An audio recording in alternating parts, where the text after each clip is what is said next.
माननीय सभासदों, माननीय अध्यक्ष जी,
जो एक मिनट, एक सेकंड प्लीज, एक सेकंड बैठिए, एक सेकंड, एक मिनट, एक सेकंड प्लीज, एक सेकंड प्लीज,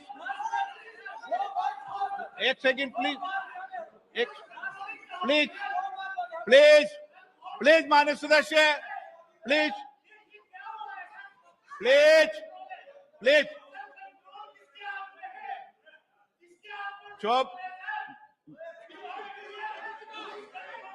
माननीय सदस्यगण, एक minute please, please sit down, please sit down, please sit down.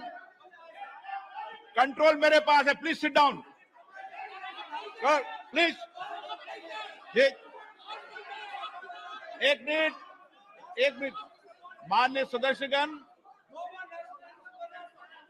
एक minute please, please please please please please.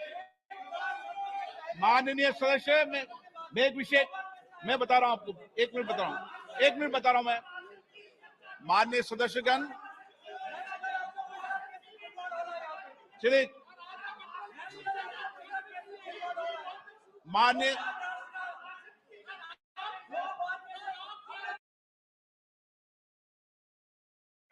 जो एक minute please please please please, हाँ हाँ प्लीज प्लीज बैठो, व्यवस्था दे रहा हूं, प्लीज बैठो, व्यवस्था दे रहा हूं मैं, प्लीज प्लीज बैठिए, व्यवस्था दे रहा हूं, प्लीज।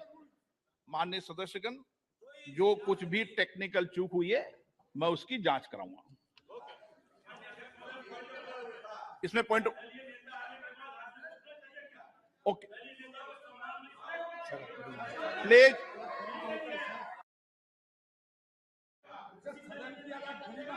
प्लीज, मैंने व्यवस्था दे दी है, इतनी बड़ी व्यवस्था दे दी है मैंने। चूक ना, जो टेक्निकल चूक हुई है उसको मैंने बता दिया ना, ये इलेक्ट्रॉनिक टेक्निक चूक है भाई, प्लीज ओके, प्लीज। अब क्या क्या तरीका है? नो, माननीय सदस्य, मैंने सारी बात, एक मिनट, आप बैठिए, प्लीज बैठिए, प्लीज बैठिए, प्लीज बैठिए। मैंने पूर्व में भी कह दिया है, सारे विषय को मेरे संज्ञान में आपने ला दिया है। कभी टेक्निकल चूक हो जाती है, मैं सारे विषय की जांच कराऊंगा। Okay okay, please please please please please please. माननीय सदस्यगण, प्लीज बैठिए, माननीय प्लीज एक मिनट बैठिए, ये व्यवस्था ठीक नहीं है, आप बैठिए, बैठिए बैठिए, क्या बैठिए, बैठिए प्लीज, विषय आपको मौका देंगे, प्लीज ऐसे क्या। हाँ चलिए, प्लीज, कोई अपमान नहीं है, टेक्निकल चूक है, ओके, प्लीज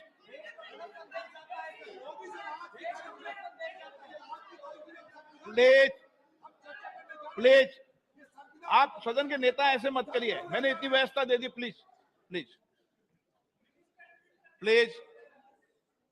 माननीय सदस्यगण, नई दिल्ली में G20 शिखर सम्मेलन के सफल आयोजन के लिए पूरे देश को बधाई देते हुए मुझे बेहद खुशी है भरी है। इस आयोजन की सफलता ने प्रत्येक भारतीय को गर्व से भर दिया है। इसने वैश्विक स्तर पर देश की नेतृत्व की क्षमता को एक नया आयाम दिया है। मैं इस आयोजन को आम जनों का आयोजन बना देने की माननीय प्रधानमंत्री जी के विजन की सराहना करता हूं।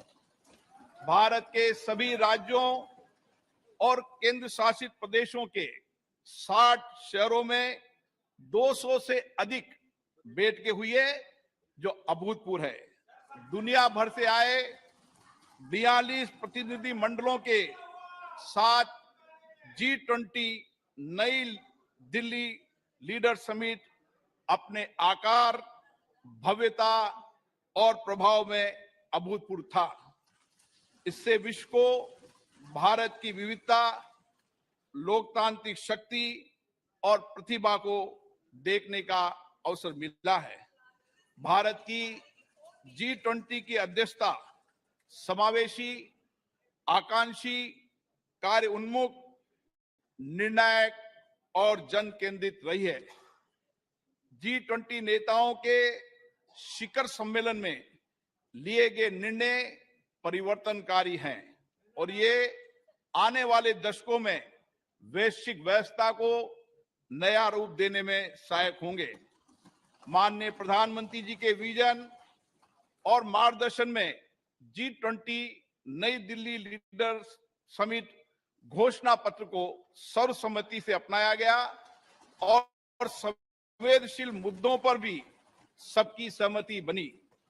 विश्व स्तर पर यह स्वीकार किया गया है कि भारत के नेतृत्व एवं सक्रिय प्रयासों के कारण वैश्विक उत्तर दक्षिण के बीच दूरी के पाटने और पूर्व पश्चिम ध्रुवीकरण को नियंत्रित करने में सफलता मिली है। ये विश्व में भारत के ऊंचे कद और बढ़ती प्रतिष्ठा तथा इस सरकार द्वारा पिछले 9 वर्षों में किए गए कार्यों को दर्शाता है। माननीय प्रधानमंत्री जी के नेतृत्व में भारत को जो वैश्विक सद्भावना प्राप्त हुए, ये उसी का प्रमाण है। ये इस बात की भी स्वीकृति है कि कई प्रकार के विभाजनों से ग्रस्त विश्व में भारत शांति और संयम की आवाज है। भारत की अध्यक्षता में ग्लोबल साउथ की आवाज को G20 की चर्चा के केंद्र में लाने में महत्वपूर्ण भूमिका निभाई है। अपनी अध्यक्षता की शुरुआत में भारत ने जनवरी 2023 में voice of the global south शिखर सम्मेलन की मेजबानी की, जिसमें 125 देशों के नेतृत्व ने भाग लिया। ग्लोबल साउथ के देशों की प्राथमिकताओं और अपेक्षाओं को G20 एजेंडे में शामिल किया गया। शिखर सम्मेलन की घोषणा में निर्धनता उन्मूलन, जलवायु वित्त, ऋण संबंधी समस्याओं से निपटने, खाद्य सुरक्षा, स्वास्थ्य सुरक्षा, डिजिटल बुनियादी ढांचे के विकास सहित विकासशील देशों के हितों से संबंधित विषयों को प्रमुखता दी गई। माननीय प्रधानमंत्री जी की पहल के कारण अफ्रीकी संघ को G20 के स्थायी सदस्य के रूप में स्वीकार करने का ऐतिहासिक निर्णय लिया गया। विश्व के शीर्ष नेतृत्व को राजघाट पर राष्ट्रपिता महात्मा गांधी को सम्मान देते देखना एक अद्भुत दृश्य था। उन सभी ने महात्मा गांधी द्वारा प्रतिपादित शांति और अहिंसा के सार्वभौमिक विचार और वर्तमान समय में इसकी प्रासंगिकता को स्वीकार किया गया। माननीय प्रधानमंत्री जी ने स्वयं अंतर्राष्ट्रीय संस्थाओं में सुधार करने, उसमें समय के अनुसार बदलाव लाने का पुरजोर समर्थन किया। इस विभाजित विश्व में स्थिरता, वृद्धि और विकास सुनिश्चित करने के लिए वास्तविक बहुपक्षवाद के लिए यह महत्वपूर्ण है। माननीय सदस्यगण, G20 का दृष्टिकोण अर्थ केंद्रित न होकर अब व्यापक रूप से मानव केंद्रित हो गया है। सतत विकास लक्ष्यों को साकार करने, अंतर्राष्ट्रीय वित्तीय संस्थानों में सुधार करने, डिजिटल सार्वजनिक बुनियादी ढांचे की स्थापना करने, हरित विकास समझौतों को प्रोत्साहित करने, महिलाओं के नेतृत्व के विकास को प्रोत्साहित करने, डिजिटल स्वास्थ्य पर वैश्विक पहल करने, पारंपरिक चिकित्सा की भूमिका को मान्यता दिए जाने जैसे विषयों को प्राथमिकता दी गई, वह सराहनीय है। G20 शिखर सम्मेलन के प्रमुख परिणामों में अंतर्राष्ट्रीय अर्थव्यवस्थाओं को अधिक सक्रिय करना, विकास के लिए अधिक संसाधनों की उपलब्धता, पर्यटन का विस्तार, विश्व स्तर पर कार्य के अवसर, मोटे अनाज के उत्पादन और उपभोग के माध्यम से सुदृढ़ खाद्य सुरक्षा, कौशल की कमी, और गतिशीलता की समस्या का समाधान करना, ग्लोबल वैल्यू चेन की मैपिंग, एमएसएमई की सहायता करना और जैव ईंधन के लिए प्रतिबद्धता शामिल है। इनका लाभ पूरे देश को प्राप्त होगा। शिखर सम्मेलन के दौरान भारत मध्य पूर्व यूरोप आर्थिक कॉरिडोर और वैश्विक जैव ईंधन गठबंधन का शुभारंभ अत्यंत महत्वपूर्ण है। इन पहलों से एक कनेक्टेड भविष्य की नींव रखी गई है, जिसमें आगे भी भारत की महत्वपूर्ण भूमिका बनी रहेगी। पर्यावरण समर्थन के लिए लाइफ संबंधी उच्च स्तरीय सिद्धांतों को अंगीकृत किए जाने और जलवायु संबंधी लक्ष्यों को पूरा करने के लिए जलवायु वित्त और निवेश में बड़े पैमाने पर वृद्धि की आवश्यकता को विकसित देशों द्वारा स्वीकार किए जाने से इस क्षेत्र में भारत का नेतृत्व स्पष्ट रूप से प्रदर्शित हुआ है। भारत की अध्यक्षता में महिलाओं और आपदा जोखिम को कम किए जाने के बारे में G20 कार्य समूह के गठन के साथ साथ स्टार्टअप पर एक नए G20 की स्थापना के रूप में नई उपलब्धि दर्ज की गई है। खाद्य सुरक्षा के संबंध में डेक्कन उच्च स्तरीय पहल, भूमि संबंधी पहल पर गांधीनगर रोड मैप, पर्यटन के विषय पर गोवा रोड मैप, नीली और महासागरीय अर्थव्यवस्था पर चेन्नई उच्च स्तरीय पहल और काशी सांस्कृतिक पथ से आने वाले समय में विभिन्न क्षेत्रों में विश्व का मार्गदर्शन होगा और हमारे देश गौरवान्वित होंगे। अगले माह हमारी संसद को हमारे G20 अध्यक्षता के क्रम में पार्लियामेंट P20 फोरम की मेजबानी करने का सम्मान मिलेगा। मैं इस प्रतिष्ठित सभा के प्रत्येक मान्य सदस्यों से अनुरोध करता हूं कि वे लोकतंत्र की जननी भारत की भूमि पर पूरे विश्व का स्वागत करने और वसुदेव कुटुंबकम, एक पृथ्वी एक परिवार एक भविष्य के मिशन को आगे बढ़ाने में शामिल हो। मुझे विश्वास है ये सभा इस ऐतिहासिक उपलब्धि पर माननीय प्रधानमंत्री जी के नेतृत्व की सराहना करने, भारत के लोगों को उत्साह बढ़ाने और सभी संगठनों और व्यक्तियों के योगदान को सराहना करने में मेरा साथ देगी। श्री सुनील कुमार सिंह,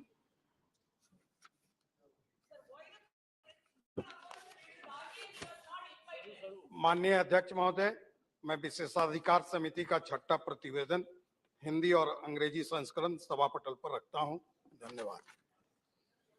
मान्य सदस्यगण, हमारा ये संसद भवन स्वतंत्रता प्राप्ति की ऐतिहासिक घड़ी से लेकर भारत के संविधान निर्माण की संपूर्ण प्रक्रिया और इसके साथ ही हमारे आधुनिक राष्ट्र की गौरवशाली लोकतांत्रिक यात्रा का साक्षी रहा है। स्वतंत्र भारत की प्रथम लोकसभा के अध्यक्ष श्री गणेश वासुदेव मावलंकर जी ने 15 मई 1952 को अपना पदभार ग्रहण किया था।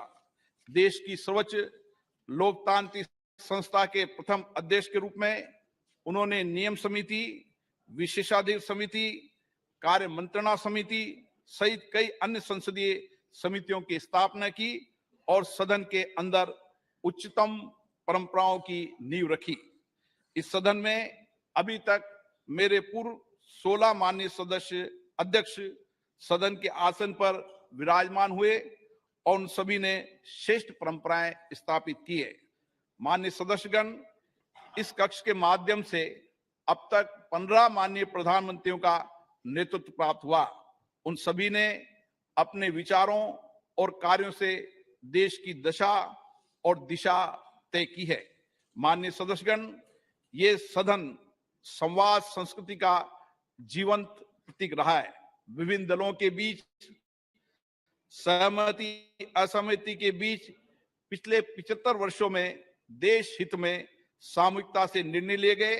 संसदीय विचार विमर्श की पद्धति से देश की जनता के जीवन में सामाजिक आर्थिक बदलाव के लिए कानून बनाए गए। आपदा और संकट के समय सदन ने एकजुटता और प्रतिबद्धता से उसका सामना किया। आज इस कक्ष में कार्रवाई का अंतिम दिन है। हमारे देश की लोकतांत्रिक यात्रा में इस भवन का योगदान अतुलनीय है। आज के बाद सदन की कार्रवाई नए भवन में संचालित होगी। हम नए भवन में नई आशाओं, नई उम्मीदों के साथ प्रवेश करेंगे। मुझे विश्वास है कि हमारी संसद के नए भवन में हमारा लोकतंत्र नई ऊंचाइयों को प्राप्त करेगा।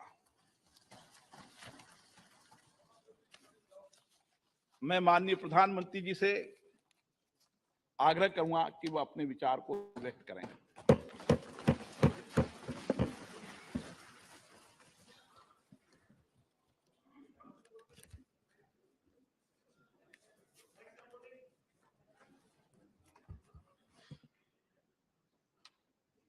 माननीय अध्यक्ष जी,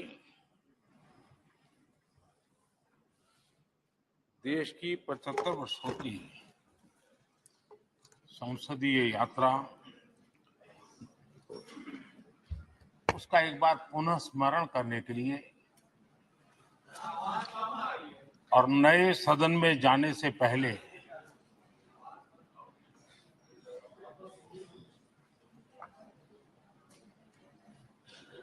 उन प्रेरक पड़ाव को, इतिहास की महत्वपूर्ण घड़ी को स्मरण करते हुए आगे बढ़ने का ये अवसर है। हम सब इस ऐतिहासिक भवन से विदा ले रहे हैं। आजादी के पहले ये सदन इंपीरियल लेजिस्लेटिव काउंसिल का स्थान हुआ करता था। आजादी के बाद ये संसद भवन के रूप में उसको पहचान मिली। ये सही है, इस इमारत के निर्माण करने का निर्णय विदेशी शासकों का था, लेकिन ये बात हम न कभी भूल सकते हैं और हम गर्व से कह सकते हैं, इस भवन के निर्माण में पसीना मेरे देशवासियों का लगा था, परिश्रम मेरे देशवासियों का लगा था और पैसे भी मेरे देश के लोगों के।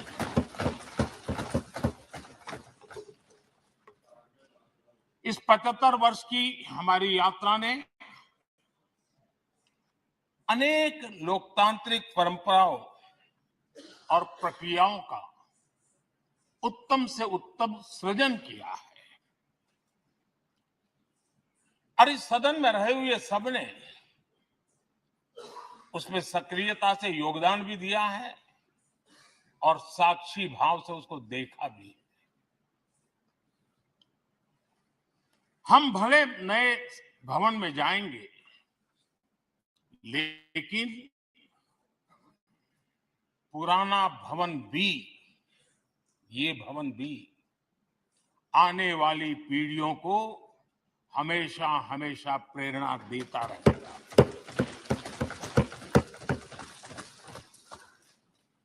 ये भारत के लोकतंत्र की स्वर्णिम यात्रा का एक महत्वपूर्ण अध्याय है, जो सारी दुनिया को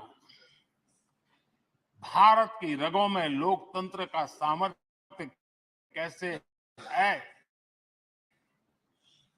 इसका परिचित कराने का काम इस इमारत से होता रहेगा।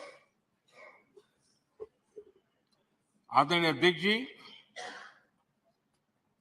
अमृतकाल की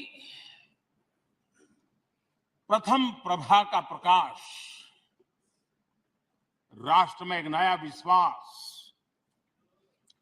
नया आत्मविश्वास, नया उमंग नए सपने, नए संकल्प और राष्ट्र का नया सामर्थ्य उससे भर रहा है। चारों तरफ आज भारतवासियों की उपलब्धि की चर्चा हो रही है और गौरव के साथ हो रही है। ये हमारे 75 साल के संसदीय इतिहास का एक सामूहिक प्रयास का परिणाम है, जिसके कारण विश्व में आज वो गूंज सुनाई दे रही है। आदरणीय अध्यक्ष जी, चंद्रयान 3 की सफलता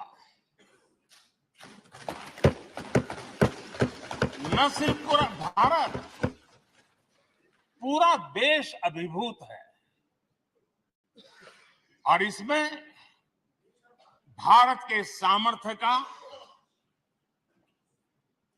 एक नया रूप जो आधुनिकता से जुड़ा है, जो विज्ञान से जुड़ा है, जो टेक्नोलॉजी से जुड़ा है, जो हमारे वैज्ञानिकों के सामर्थ्य से जुड़ा है, जो 140 करोड़ देशवासियों के संकल्प की शक्ति से जुड़ा हुआ है, वो देश और दुनिया पर एक नया प्रभाव पैदा करने वाला है। ये सदन और इस सदन के माध्यम से मैं फिर एक बार देश के वैज्ञानिकों और उनके साथियों को कोटि कोटि बधाइयां देता हूं, उनका अभिनंदन करता हूं।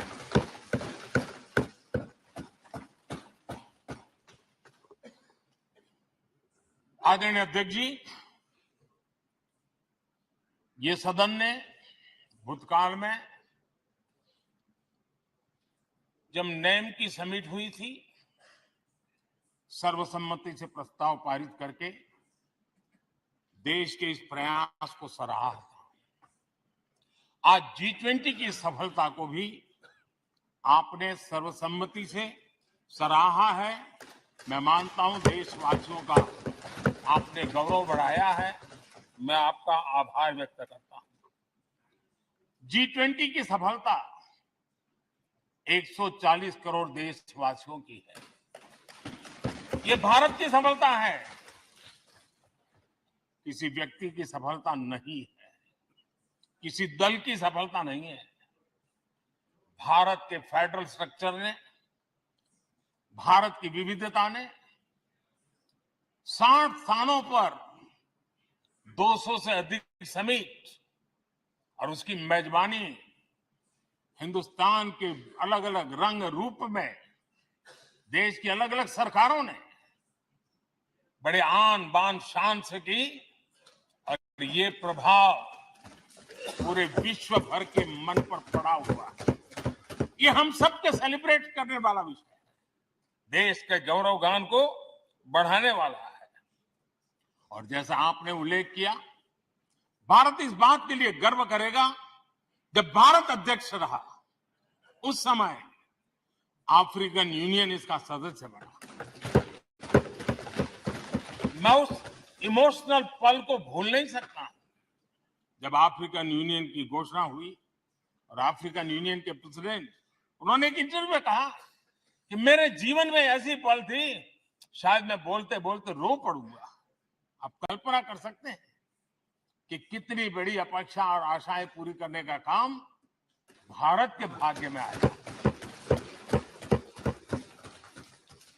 आदरणीय अध्यक्ष जी, भारत के प्रति शक करने का एक स्वभाव कई लोगों का बना हुआ है और जब आजादी मिली तब से चल रहा है। इस बार भी यही था, कोई डिक्लेरेशन नहीं होगा, असंभव है। लेकिन ये भारत की ताकत है कि वह भी हुआ और विश्व सर्वसम्मति से एक साझा घोषणा पत्र लेकर के आगे का रोड मैप लेकर के यहां से प्रारंभ हुआ है। और अध्यक्ष जी, आपके नेतृत्व में क्योंकि भारत की अध्यक्षता नवंबर के आखिरी दिन तक है। इसलिए अभी हमारे पास जो समय है उसका उपयोग हम करने वाले हैं और आपकी अध्यक्षता में दुनिया भर के ये जो G20 के सदस्य हैं, P20 पार्लियामेंट के स्पीकर्स की एक समिट, जैसे आपने घोषणा की, सरकार का आपके इस प्रयासों को पूरा समर्थन रहेगा, पूरा सहयोग रहेगा। आदरणीय अध्यक्ष जी, हम सबके लिए गर्व की बात है, आज भारत विश्व मित्र के रूप में अपनी जगह बना पाया है। पूरा विश्व भारत में अपना मित्र खोज रहा है, पूरा विश्व भारत की मित्रता को अनुभव कर रहा है और उसका मूल कारण है हमारे जो संस्कार है, वेद से विवेकानंद तक जो हमने पाया है। सबका साथ सबका विकास का मंत्र आज विश्व को हमें साथ लाने में जोड़ रहा है। आदरणीय अध्यक्ष जी, ये सदन से विदाई लेना एक बहुत ही भावुक पल है। परिवार भी अगर पुराना घर छोड़ करके नए घर जाता है तो बहुत सारी यादें कुछ पल के लिए उसको झकझोर देती है और हम जब ये सदन को छोड़ के जा रहे हैं तो हमारा मन मस्तिष्क भी उन भावनाओं से भरा हुआ है, अनेक यादों से भरा हुआ है। खट्टे मीठे अनुभव भी रहे हैं, नोकझोंक भी रही है, कभी संघर्ष का माहौल भी रहा है और कभी इसी सदन में उत्सव और उमंग का माहौल भी रहा है। ये सारी स्मृतियां हमारे साथ हम सबकी साझी स्मृतियां हैं, ये हम सबकी साझी विरासत है और इसलिए इसका गौरव भी हम सबका साझा है।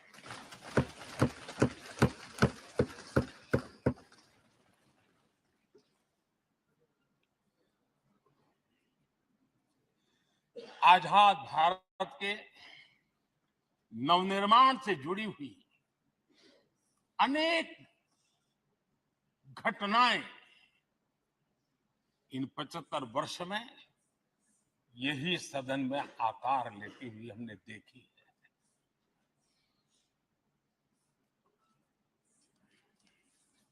आज हम जब इस सदन को छोड़ करके नए सदन की ओर प्रस्थान करने वाले हैं, तब भारत के सामान्य मानवी की भावनाओं को जहां जो आदर मिला है, सम्मान मिला है, उसकी अभिव्यक्ति का भी यह अवसर है। और इसलिए आदरणीय अध्यक्ष जी, मैं पहली बार जब संसद का सदस्य बना और पहली बार एक सांसद के रूप में इस भवन में मैंने प्रवेश किया तो सहज रूप से मैंने इस संसद भवन के दौर पक्ति पर अपना शीश झुका करके इस लोकतंत्र के मंदिर को श्रद्धा भाव से नमन करते हुए मैंने पैर रखा था। वो पल मेरे लिए भावनाओं से भरी हुई थी, मैं कल्पना नहीं कर सकता था, लेकिन भारत के लोकतंत्र की ताकत है, भारत के सामान्य मानवी की लोकतंत्र के प्रति श्रद्धा का प्रतिबिंब है कि रेलवे प्लेटफॉर्म पर गुजारा करने वाला एक गरीब परिवार का बच्चा पार्लियामेंट पहुंच गया।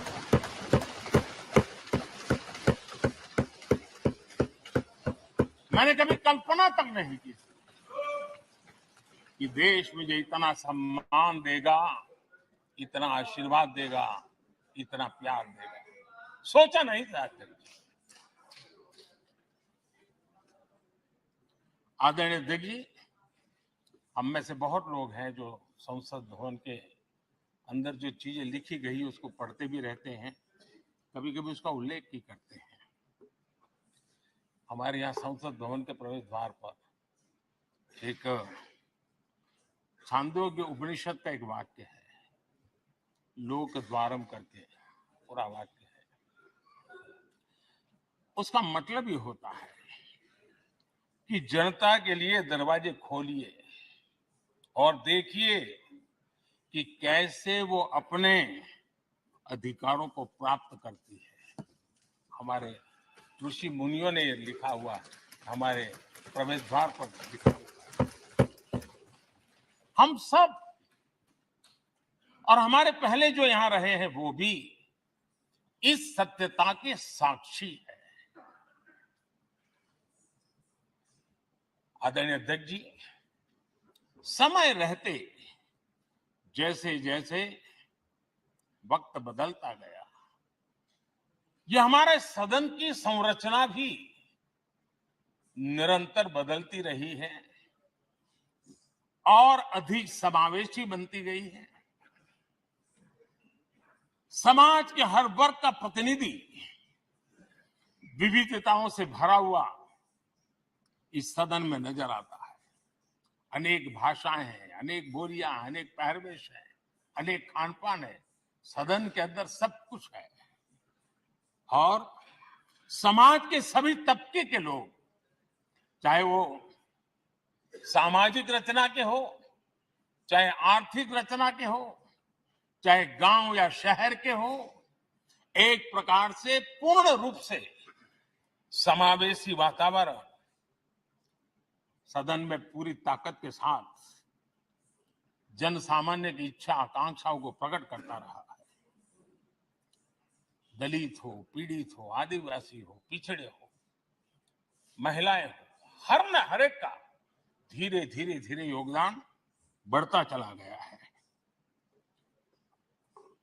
आदरणीय अध्यक्ष जी, प्रारंभ में महिलाओं की सदस्य संख्या कम थी, लेकिन धीरे धीरे माताओं बहनों ने भी इस सदन की गरिमा को बढ़ाया है। इस सदन के गरिमा में बहुत बड़ा बदलाव लाने में उनका योगदान रहा है। आदरणीय अध्यक्ष जी, प्रारंभ से अब तक एक मोटा मोटा हिसाब लगाता था, करीब करीब 7,500 से अधिक जनप्रतिनिधि दोनों सदनों में मिलाकर के योगदान दे चुके हैं। इतने सालों में 7,500 से करीब ज्यादा। इस कालखंड में करीब 600 महिला सांसदों ने भी इस सदन की गरिमा को बढ़ाया है, दोनों सदन की। और आदरणीय अध्यक्ष जी, आप जानते हैं इस सदन में आदरणीय इंद्रजीत गुप्ता जी 43 ईयर, अगर मेरी गलती नहीं हो तो 43 ईयर इस सदन में लंबा समय बैठ करके इस सदन के साक्षी बनने का उनको सौभाग्य मिला। और यही सदन है आदरणीय अध्यक्ष जी जहां शकीकुर रहमान जी 93 की एज में भी सदन में अपना योगदान देते रहे, जबकि उनकी उम्र 93। और आदरणीय अध्यक्ष जी, ये भारत के लोकतंत्र की ताकत है कि 25 साल की उम्र की चंद्रमणि मुर्मू इस सदन की सदस्य बनी थी। सिर्फ 25 साल की उम्र की, सबसे छोटी उम्र की सदस्य बनी थी। आदरणीय अध्यक्ष महोदय, वाद विवाद, कटाक्ष, ये सब कुछ हम सबने अनुभव किया है, हम सबने इनिशिएट भी किया है, कोई बात नहीं रही है। लेकिन उसके बावजूद भी शायद जो परिवार भाव हम लोगों के बीच में रहा है, हमारे पहले की पीढ़ियों में भी रहा है, जो लोग प्रचार माध्यमों से हमारे यहाँ का रूप देखते हैं और बाहर निकलते ही हमारा जो अपनापन होता है, परिवार भाव होता है, वो एक अलग ही ऊंचाई पर ले जाता है। और ये भी इस सदन की ताकत है, एक परिवार भाव। और उसके साथ साथ हम कभी कड़वाहट पाल करके नहीं जाते हैं। हम उसी प्यार से सदन छोड़ने के कई वर्षों के बाद भी मिल जाए तो भी उस प्यार को कभी भूलते नहीं है, उस स्नेह भरे याद दिनों को भूलते नहीं है। वो मैं अनुभव कर सकता हूं।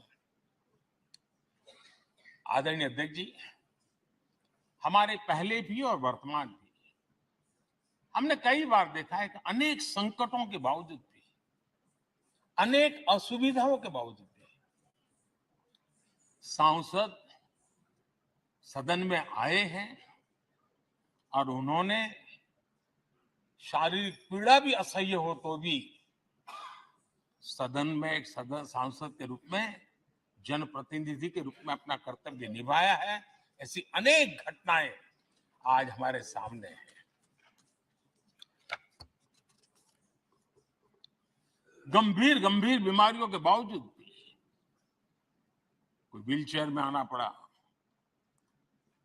किसी को डॉक्टरों को बाहर खड़े रख करके अंदर आना पड़ा, लेकिन सभी सांसदों ने कभी न कभी इस प्रकार से अपनी भूमिका निभाई। कोरोना काल हमारे सामने उदाहरण है। हर परिवार में रहता था कहीं बाहर जाए तो मौत को बुलावा न दे दे, उसके बावजूद भी हमारे माननीय सांसद दोनों सदन में कोरोना काल के इस संकट की घड़ी में भी सदन में आए, अपना कर्तव्य निभाया। हमने राष्ट्र का काम रुकने नहीं दिया। आवश्यकता पड़ी, डिस्टेंस रखना भी था और बार बार टेस्टिंग भी करना पड़ता था। सदन में आते थे लेकिन मास्क पहनना पड़ता था। बैठने की रचना भी अलग अलग की, समय भी बदले गए। हर चीज के साथ राष्ट्र का काम रुकना नहीं चाहिए, इस भाव से सभी सदस्यों ने इस सदन को अपने कर्तव्य का महत्वपूर्ण अंग माना, संसद को चलाए रखा। और मैंने देखा है कि इस सदन से इतना लगाव लोगों का रहता है कि पहले कभी हम देखते थे कोई 30 साल पहले सांसद रहा होगा, कोई 35 साल पहले रहा होगा, लेकिन वो सेंट्रल हॉल तो जरूर आएगा। जैसे मंदिर जाने की आदत होती है वैसे उनको सदन में आने की आदत है। इस जगह का लगाव बन जाता है, एक आत्मीय भाव से जुड़ाव हो जाता है। और ऐसे बहुत से पुराने लोग हैं जो आते जाते में मन करता है जरा चलो एक चक्कर काटते हैं। आज उनका जनप्रतिनिधि के नाते दायित्व तो नहीं है, लेकिन भूमि के प्रति उनका लगाव हो जाता है। ये सामर्थ्य होता है इस सदन का। आदरणीय अध्यक्ष महोदय, आजादी के बाद बहुत बड़े बड़े विद्वान लोगों ने बहुत आशंकाएं व्यक्त की थी, पता नहीं देश का क्या होगा, चल पाएगा कि नहीं चल पाएगा, एक रहेगा कि बिखर जाएगा, लोकतंत्र बना रहेगा नहीं, 50। लेकिन इस देश की संसद की ताकत है कि पूरे विश्व को गलत सिद्ध कर दिया और ये राष्ट्र पूरे सामर्थ्य के साथ आगे बढ़ता रहा। और इस विश्वास से कि हम भले आशंकाएं होंगी, घने काले बादल होंगे, लेकिन सफलता प्राप्त करते रहेंगे। और ये हम सब लोगों ने, हमारी पुरानी पीढ़ियों ने मिलकर के इस काम को करके दिखाया है, इसका गौरवगान करने का ये अवसर है। आदरणीय अध्यक्ष जी, इसी भवन में 2 साल 11 महीने तक संविधान सभा की बैठकें हुई और उसने देश के लिए एक मार्गदर्शक जो आज भी हमें चलाता है, हमारे संविधान दिया। और 26 नवंबर 1949 को जो संविधान हमें मिला वो 26 जनवरी 1950 को लागू हुआ। इन 75 वर्षों में सबसे बड़ा जो अचीवमेंट है वो ये है कि देश के सामान्य मानवी का इस संसद पर विश्वास बढ़ता ही गया है। और लोकतंत्र की सबसे बड़ी ताकत यही है कि इस महान संस्था के प्रति, इस महान इंस्टीट्यूशन के प्रति, इस व्यवस्था के प्रति उनका विश्वास अटूट रहे, विश्वास उनका बना रहे।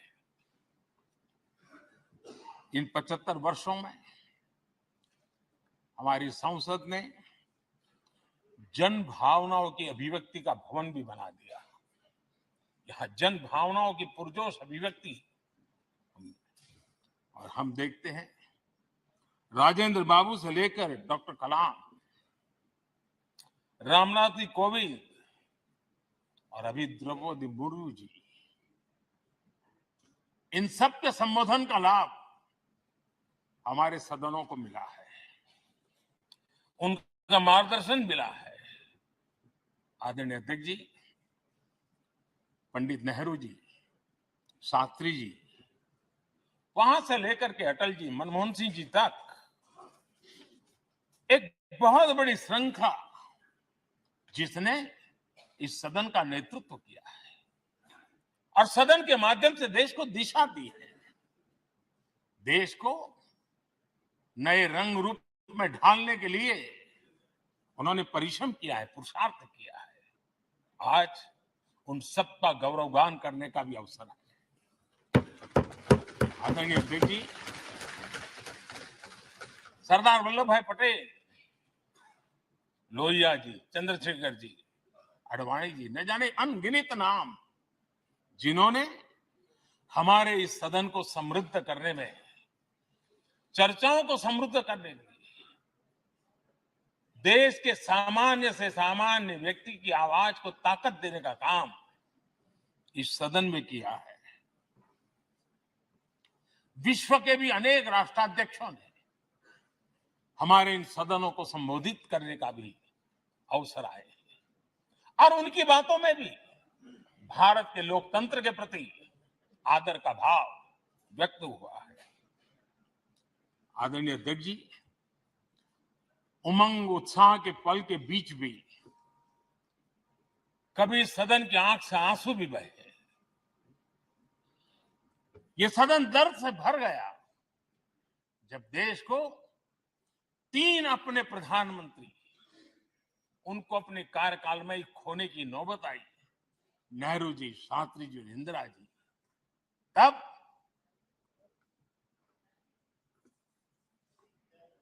ये सदन अश्रुभीनी आंखों से उन्हें विदाई दे रहा था।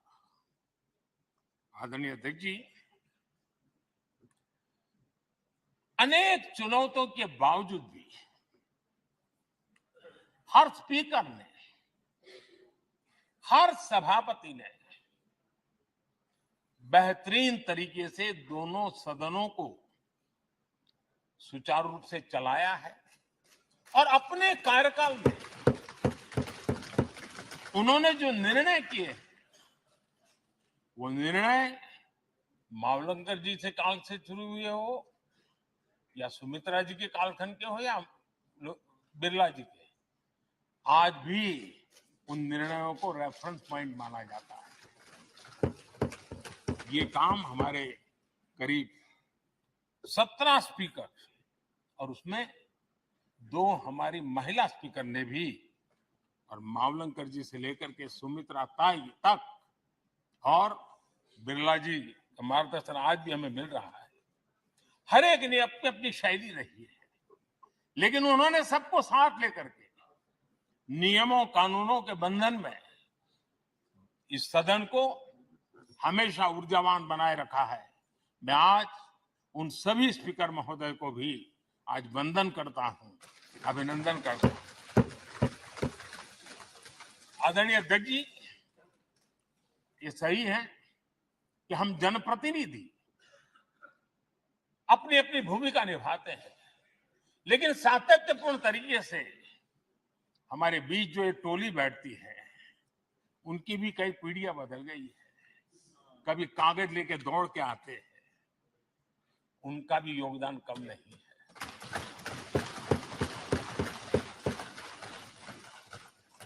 हमें कागज पत्र पहुंचाने के लिए दौड़ते हैं।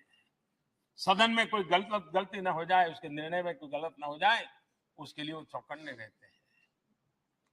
जो काम उनके द्वारा हुआ है, उसने भी सदन के क्वालिटी ऑफ गवर्नेंस में तेजी लाने में बहुत बड़ी मदद की है। मैं उन सभी साथियों का और इनके पूर्व में जो रहे हैं उनका भी हृदय से अभिनंदन करता हूं। इतना ही नहीं, सदन मतलब ये खंड ही नहीं है। इस पूरे परिसर में अनेक लोगों ने, किसी ने हमें चाय पिलाई होगी, किसी ने पानी पिलाया होगा, किसी ने रात रात चली हुई सदन को किसी को भूखा पेट रहने नहीं दिया होगा। कई प्रकार की सेवाएं की होगी। किसी ने माली ने इसके बाहर के एनवायरनमेंट को संभाला होगा, किसी ने इसकी सफाई की होगी। न जाने कितने ही अनगिनत लोग होंगे जिन्होंने हम सब अच्छे ढंग से काम कर सके, और यहां जो काम हो वो काम देश को आगे बढ़ाने के लिए अधिक से अधिक तेजी से हो, उसके लिए जो माहौल बनाना, व्यवस्था बनाना, उसके लिए जिसने योगदान दिया है, मेरी तरफ से भी और इस सदन की तरफ से भी मैं उनका विशेष रूप से नमन करता हूं।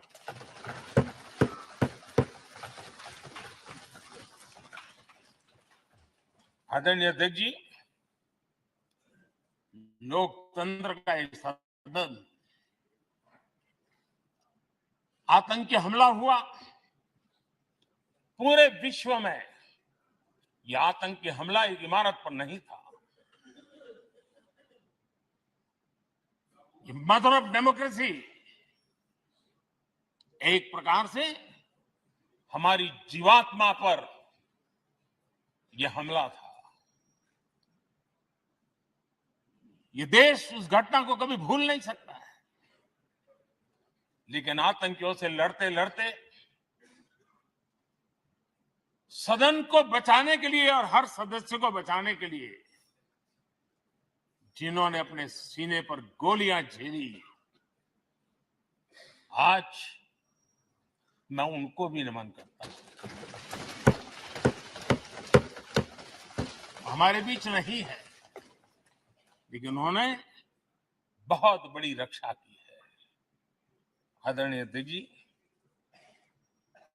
जब आज हम इस सदन को छोड़ रहे हैं, तब मैं उन पत्रकार मित्रों को भी याद करना चाहता हूं जिन्होंने जीवन में, कुछ लोग तो ऐसे हैं जिन्होंने पूरा जीवन अपने कार्यकाल में संसद के काम को ही उन्होंने रिपोर्ट किया है। एक प्रकार से वो जीवंत साक्षी रहे हैं। उन्होंने यहां की पल पल की जानकारी देश तक पहुंचाई, और तब तो ये सारा टेक्नोलॉजी अवेलेबल नहीं थी। तब वही लोग थे जो यहां की बात पहुंचाते थे, और उनका सामर्थ्य था वो अंदर की भी पहुंचाते थे और अंदर की भी पहुंचाते थे।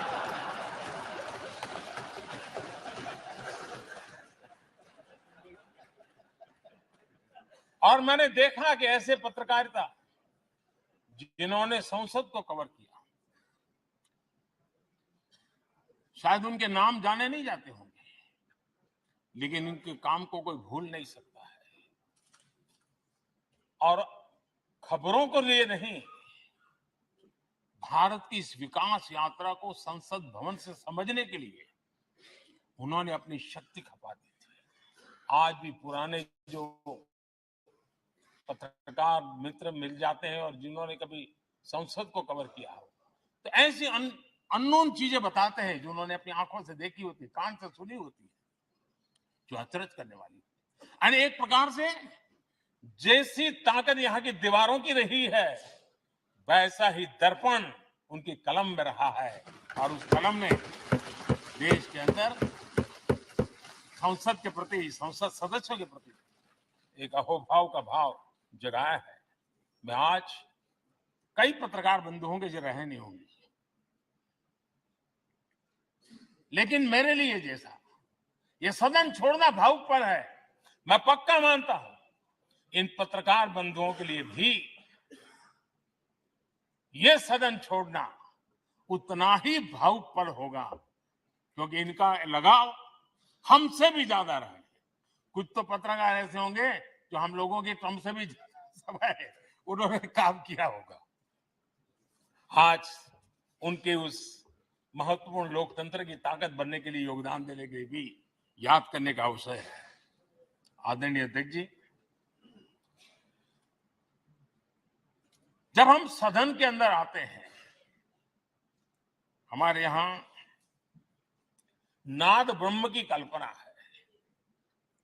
हमारे शास्त्रों में माना गया है किसी एक स्थान पर अनेक बार एक ही लय में उच्चारण होता है तो वो तपोस्थली बन जाता है, उसके एक पॉजिटिव वाइब होते हैं।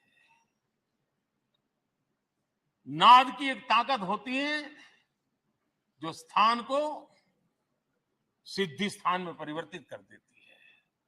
मैं मानता हूं ये सदन भी उस 7,500 हजार जनप्रतिनिधियों के द्वारा बार बार जो शब्द गूंजे हैं, जो वाणी यहां गूंजी है, उसने इस सदन में हम बैठकर आगे चर्चा करें या ना करें, लेकिन इसकी गूंज इसे तीर्थ क्षेत्र बना देती है।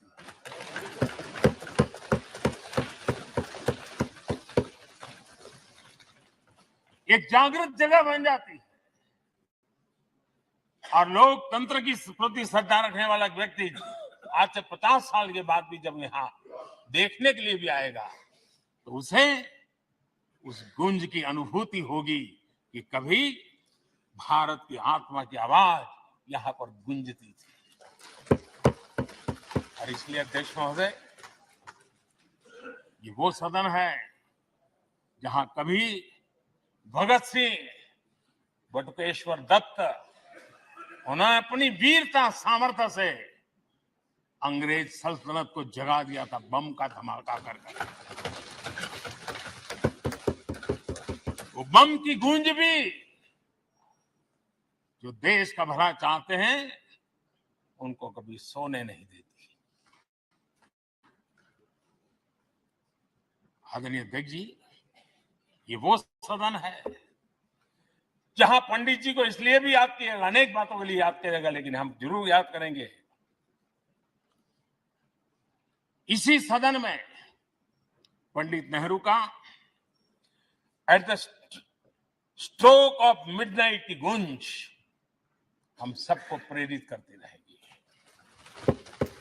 और इसी सदन में अटल जी ने कहा था,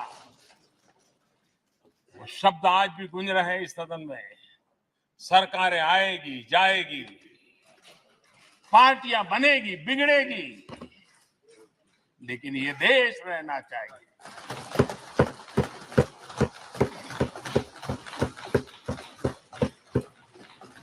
आदरणीय अध्यक्ष जी, पंडित नेहरू की जो प्रारंभिक मंत्री परिषद थी, बाबा साहब आम्बेडकर जी एक मंत्री के रूप में दुनिया की बेस्ट प्रैक्टिसेस भारत में लाने पर बहुत जोर दिया करते थे।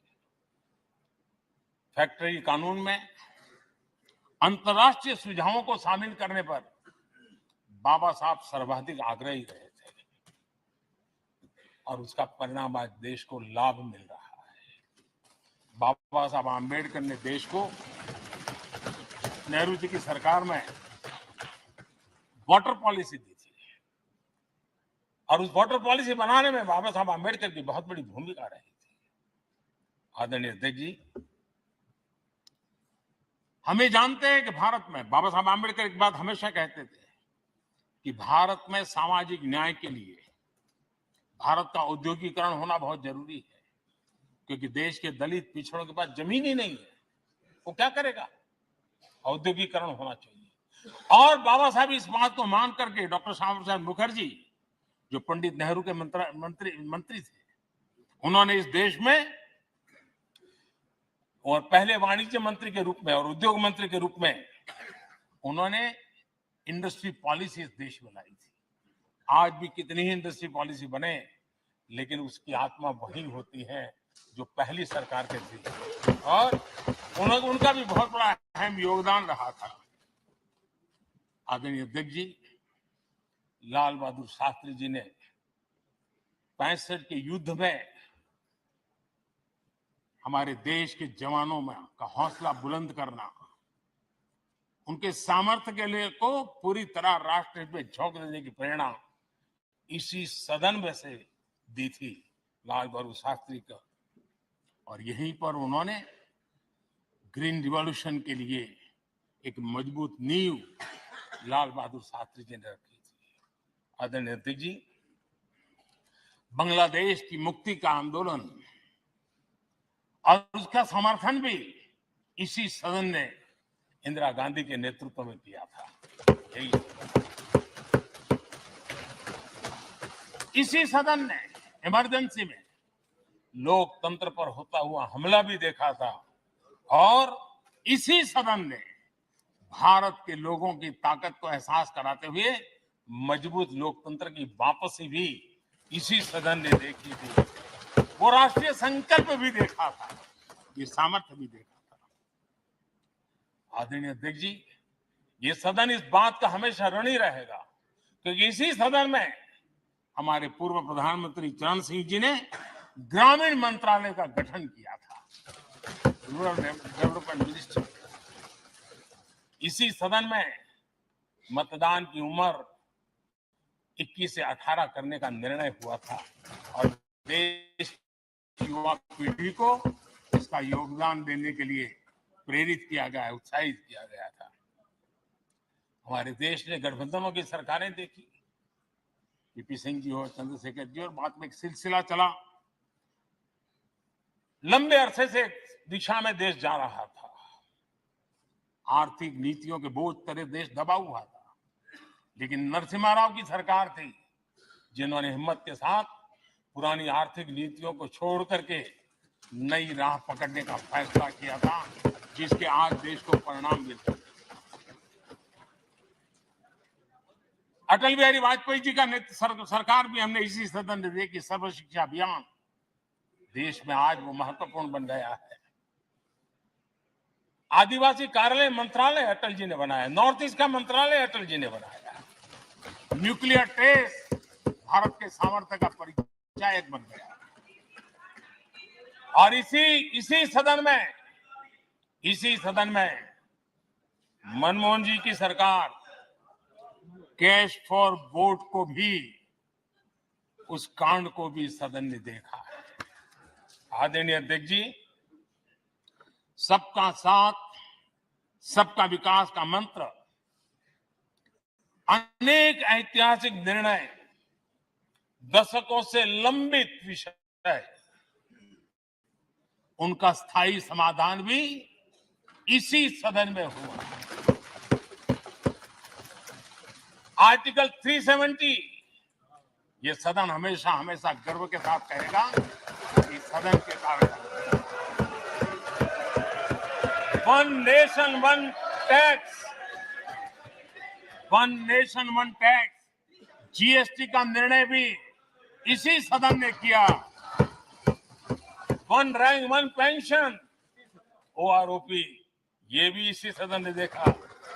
गरीबों के लिए 10% आरक्षण कोई विवाद के बिना पहली बार इस देश में करने में सफल लगे।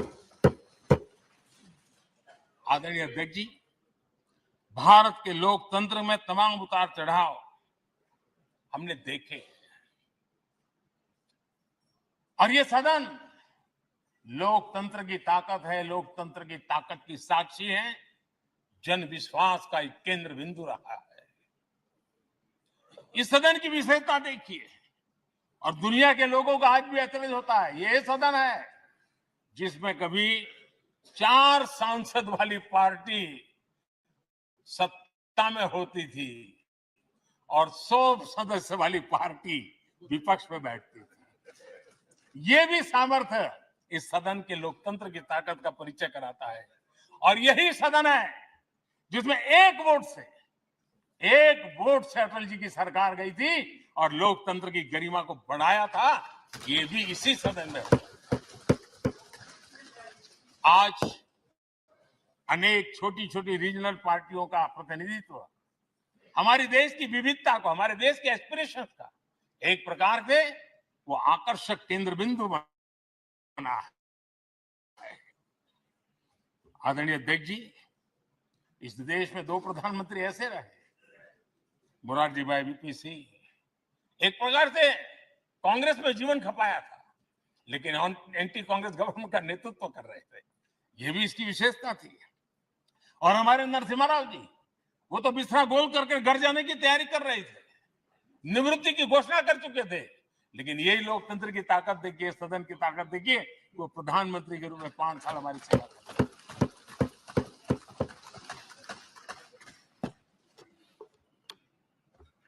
आदरणीय अध्यक्ष जी, सबकी सहमति से कठिन से कठिन कार्य होते हुए हमने देखे हैं।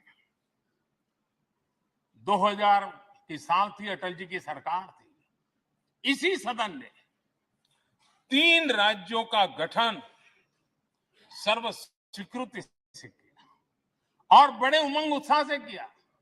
जब छत्तीसगढ़ की रचना हुई तो उत्सव छत्तीसगढ़ ने भी मनाया, उत्सव मध्य प्रदेश ने भी मनाया। जब उत्तराखंड की रचना हुई तो उत्सव उत्तराखंड ने भी मनाया, उत्सव उत्तर प्रदेश ने भी मनाया। जब झारखंड की रचना हुई तो उत्सव झारखंड ने भी मनाया, उत्सव बिहार ने भी बताया। ये हमारे सदन का सामर्थ्य, सब सहमति का वातावरण बना करके। लेकिन कुछ कड़वी यादें वो भी है कि तेलंगाना के हक को दबोचने के लिए भारी प्रयास हुए, खून की नदियां भी बही और बनने के बाद न तेलंगाना उत्सव मना पाया, न आंध्र उत्सव मना पाया। एक कटुता के बीज बो दिए गए। अच्छा होता उसी उमंग और उत्साह के साथ हम तेलंगाना का निर्माण करते तो एक नई ऊंचाई पर आज तेलंगाना पहुंच चुका होता। आदरणीय अध्यक्ष जी, संविधान सभा ने, आदरणीय अध्यक्ष जी, इस सदन की परंपरा रही है। संविधान सभा ने उस समय अपना दैनिक भत्ता 45 रुपये से कम करके 40 कर दिया था। उनको लगा हमें इसको कम करना चाहिए। आदरणीय अध्यक्ष जी, यही सदन है कैंटीन में मिलने वाली सब्सिडी, जो बहुत कम पैसे में खाना मिलता था, इसी सदस्यों ने उस सब्सिडी को भी खत्म कर दिया और पूरा पैसा देकर के अब कैंटीन में खाते। आदरणीय अध्यक्ष जी, कोरोना काल में जब जरूरत पड़ी तो यही सांसद जिन्होंने एमपी लेड फंड को छोड़ दिया और देश को इस संकट की घड़ी में मदद करने के लिए आगे आए। इतना ही नहीं, कोरोना काल में इसी सदन के सांसदों ने अपने तनख्वाह में 30% कटौती की और उन्होंने देश के सामने आए हुए संकट में अपनी बहुत बड़ी जिम्मेवारी निभाई। आदरणीय अध्यक्ष जी, हम गर्व से कह सकते हैं, ये सदन में बैठे हुए लोग भी कह सकते हैं, हमारे पूर्वज जो सदन में बैठे थे वो भी कह सकते हैं कि हम ही लोग हैं जिन्होंने हम पर डिसिप्लिन लाने के लिए हमारे यहां जनप्रतिनिधित्व कानून में समय समय पर कठोरता बरती। नियम हमने ही लादे, हमने ही तय किया कि नहीं, जनप्रतिनिधि के जीवन में ये नहीं हो सकता। मैं मानता हूं ये जीवंत लोकतंत्र का बहुत बड़ा उदाहरण है और ये सदन ने दिया है, यही माननीय सांसदों ने दिया है और हमारी पुरानी पीढ़ी के सांसदों ने दिया है। और मैं मानता हूं कि कभी कभी उन चीजों को भी याद करना चाहिए। आदरणीय अध्यक्ष जी, हम जो वर्तमान सांसद हैं उनके लिए तो ये विशेष सौभाग्य का अवसर है। सौभाग्य का अवसर इसलिए है कि हमें इतिहास और भविष्य दोनों की कड़ी बनने का अवसर देता है।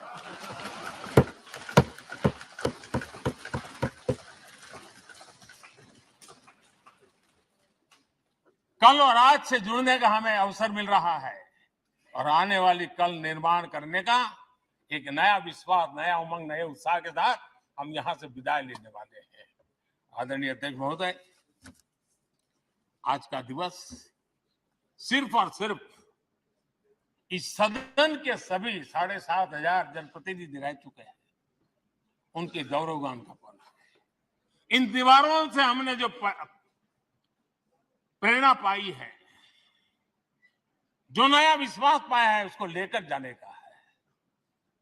बहुत सी बातें ऐसी थी जो सदन में हर किसी की ताली की हकदार थी, लेकिन शायद राजनीति उसमें भी आड़े आ रही है। नेहरू जी के योगदान का गौरवगान अगर इस सदन में होता है, कौन सदस्य होगा जिसको ताली बजाने का मन न कर जाए। लेकिन उसके बावजूद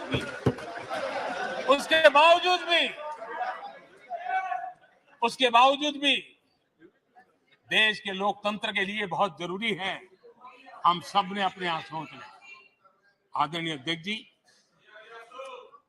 मुझे पूरा विश्वास है कि आपके मार्गदर्शन में और इस अनुभवी माननीय सांसदों के सामर्थ्य से हम नई संसद में जब जाएंगे तो नए विश्वास के साथ जाएंगे। मैं फिर एक बार, आज पूरा दिवस आपने इन पुरानी स्मृतियों को ताजा करने के लिए दिया, एक अच्छे वातावरण में सबको याद करने का मौका दिया, इसके लिए मैं आप सबका, आपका हृदय से आभार व्यक्त करता हूं। और मैं सभी सदस्यों से आग्रह करूंगा कि अपने जीवन की ऐसी मधुर यादों को यहां हम जरूर व्यक्त करें, ताकि देश तक पहुंचे कि सचमुच में ये हमारा सदन, ये हमारे जनप्रतिनिधियों की गतिविधि सच्चे अर्थ में देश को समर्पित है, इसका भाव लोगों के तक पहुंचे। इसी एक अपेक्षा के साथ मैं फिर एक बार इस धरती को प्रणाम करता हूं, इस सदन को प्रणाम करता हूं।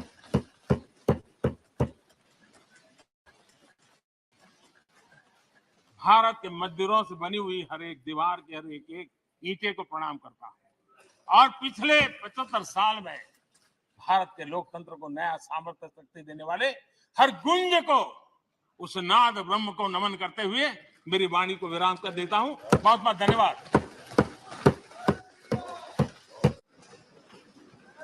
माननीय सदस्यगण, माननीय प्रधानमंत्री जी ने इस सदन की सीख, अनुभव, यहाँ की प्रेरणा, यहाँ की गूंज के बारे में व्यक्त किया है। मैं ये अपेक्षा करूंगा कि आज का दिन इसी तरीके से सकारात्मक वातावरण में हम चर्चा करें, सकारात्मक विषय रखें और जो कुछ भी यहाँ से सीखा है, हमारे पूर्वजों ने जो कुछ भी इस देश को, लोकतंत्र को दिया है, उसके बारे में सकारात्मक विचार रखें। आप सभी को बहुत बहुत धन्यवाद। अधीर रंजन चौधरी जी। प्रधानमंत्री को रहना चाहिए था, प्रधानमंत्री को उपस्थित रहना चाहिए था, हमारी बात को सुन ले। ये क्या हमारी याद आ रही थी? I'm just coming. सर, ये हमारे ये उनका बैग यहीं पे है, उनका बैग यहीं पे है, उनका बैग यहीं पे, ये देखिए बैग, आपके बैग यहीं पे, आपके चले नहीं गए, आपके चले नहीं गए, अरे बाप रे, चिंता नहीं आ रही है। आपके कहाँ गए? बहुत लंबी भाषण के, अरे आ रहे भाई, आप कहाँ जा रहे?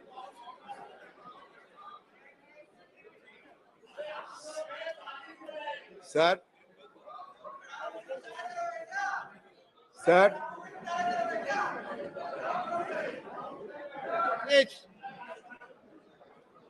please, sir, I must appreciate your endeavor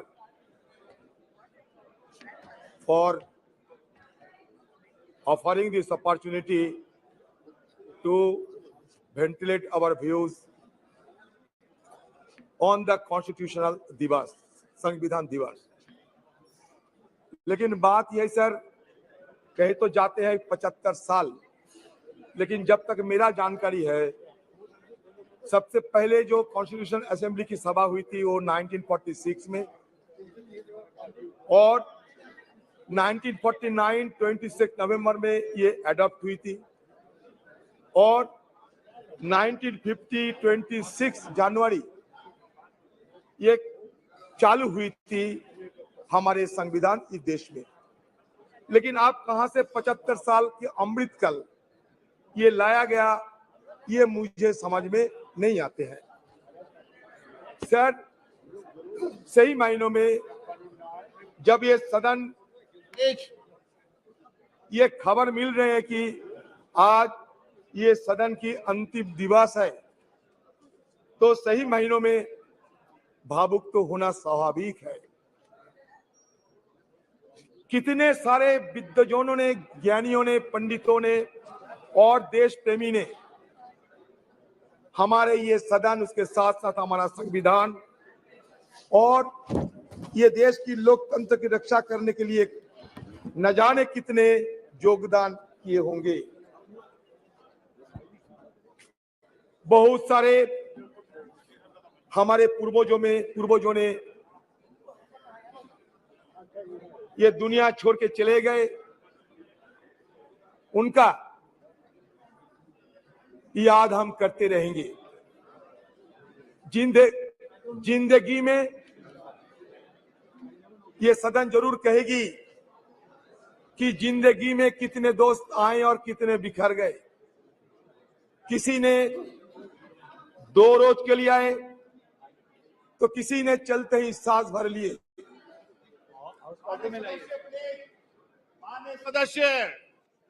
माननीय सदस्य प्लीज सिट डाउन, प्लीज। माननीय सदस्य नाम लेके पुकारूंगा, प्लीज बैठिए। माननीय सदस्य प्लीज बैठिए, बैठिए। सर कैसे जिंदगी में कितने दोस्त आए और कितने बिखर गए। किसी ने 2 रोज के लिए आए,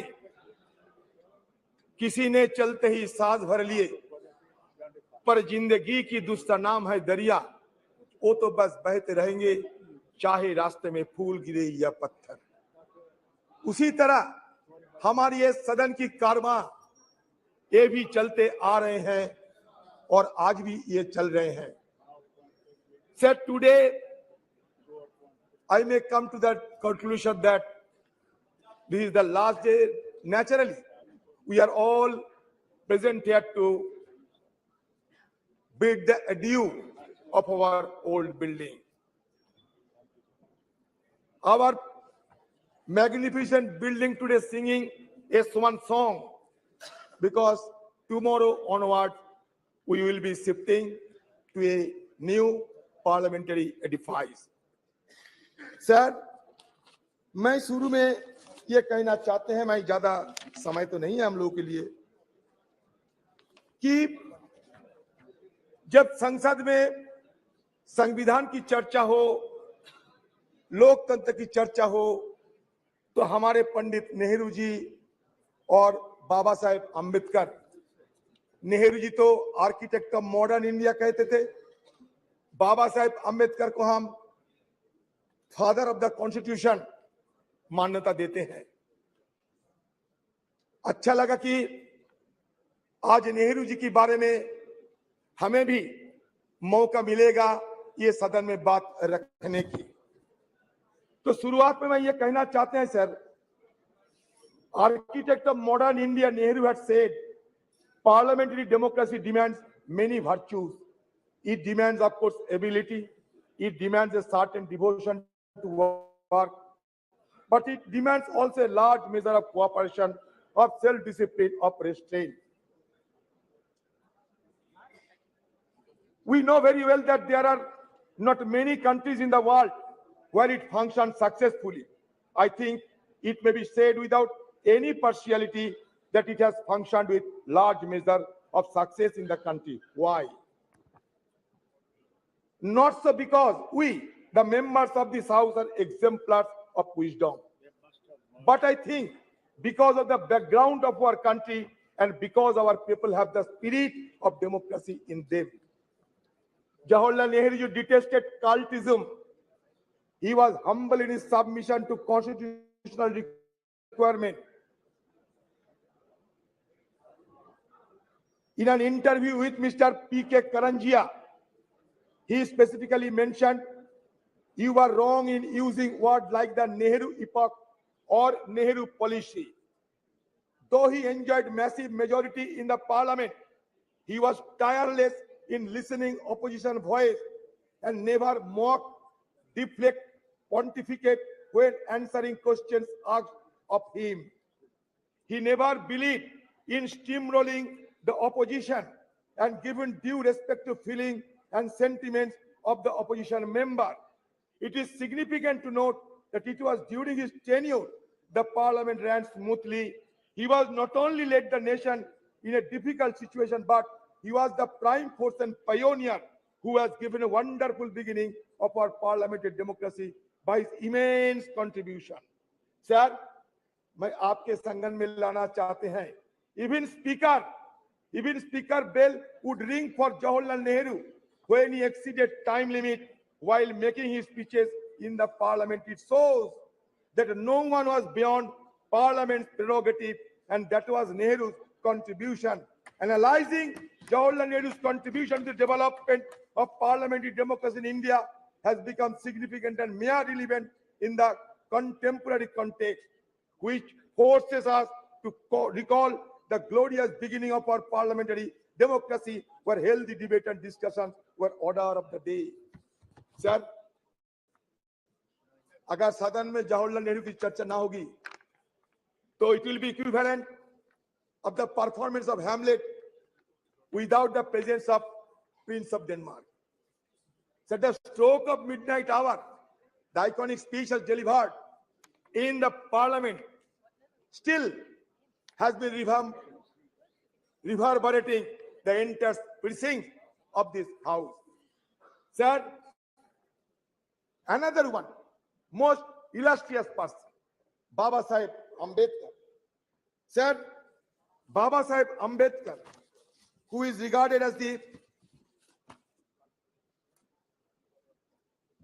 father of our constitution, he suggested that political democracy cannot last unless there lies at the base of it social democracy.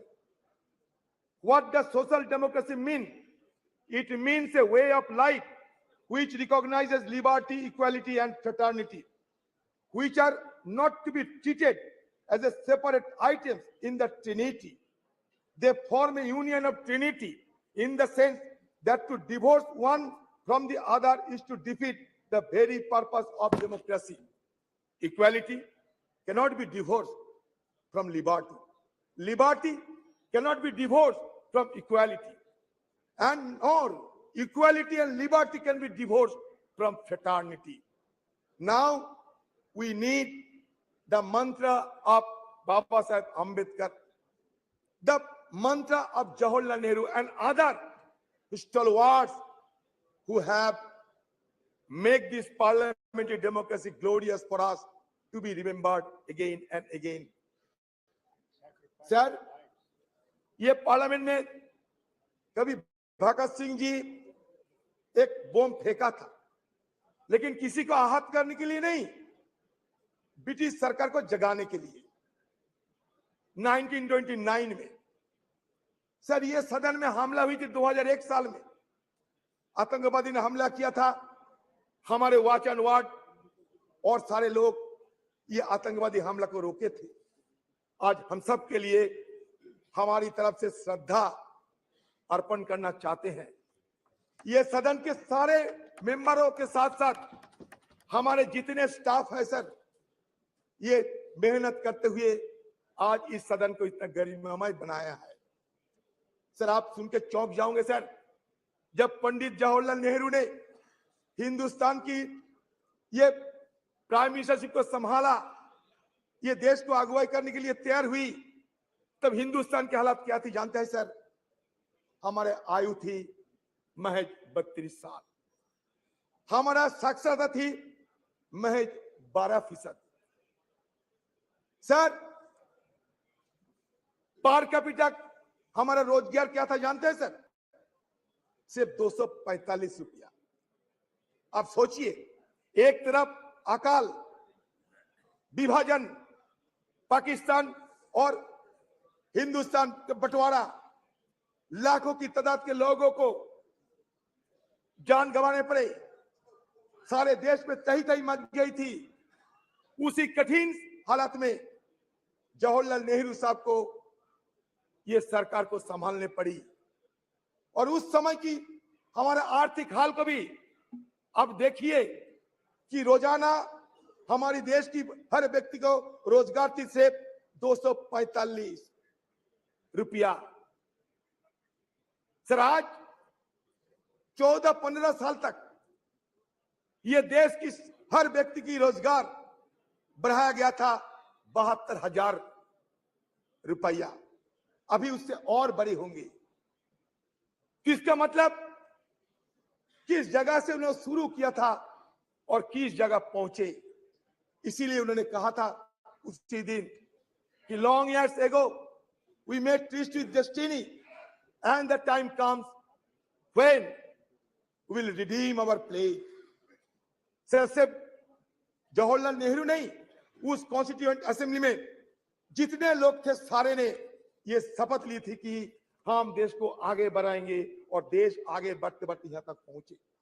Sir, Chandrayaan की बात हो रहे थे, आपको जानकारी देना चाहते हैं, 1946 में हमारे देश की आजादी के पहले ये नेहरू जी के नेतृत्व में एटॉमिक रिसर्च कमेटी बनाया गया था। 1948 से हमारे देश में ये नेहरू जी के नेतृत्व में हम सिर्फ आज की मॉडर्न टेक्नोलॉजी और आज की साइंस विज्ञान की तरफ हम आगे निकलते हुए हमें ये देश के लिए क्या किया सर? ये देश के लिए बनाया इसरो। विक्रम भाई साराभाई की अगुवाई में, नेहरू जी के दर्शन से ये इसरो बने, आज नहीं 1964 में। और हमारे देश में 1975 में आर्यभट्ट हम लोग सैटेलाइट आसमान में भेजा था। लेकिन आज इसरो को हम क्या कहेंगे? Indian institute of space research कहेंगे, और क्या कहेंगे पता नहीं। कहां से लाए गए भारत और इंडिया, तरह तरह की बातें। सर मैं दोबारा ये सरकार को ये जरूर ये कहना चाहते हैं सर, नहीं ये तर्क नहीं, इसरो की बात कहते हैं। सर आपको संगठन में ये भी लेना चाहते हैं सर आपकी संगठन में ये भी लेना चाहते हैं कि on the eve of independence the Constitution Assembly met at 11 PM with President Rajendra Prasad in the chair. Sucheta Kripalini, a member from Uttar Pradesh, sang the first verse of Bande Mataram to mark the opening of special session. Prime Minister Jawaharlal Nehru delivered his famous Trees to Destiny speech. Sir, Speaker Mabalankar announced, sir, सुन लीजिए sir, Speaker Mabalankar announced the death of Mahatma Gandhi at a sitting of the Lok Sabha on February 2, 1948. उन्होंने क्या कहा sir जानते हैं? We are meeting today under the shadow of double calamity. The sad demise of the tallest man of our age, who has led us from slavery to independence, and reappearance of the cult of political violence in our country. Mabalankar said, a glory that was said by Mabalankar ji.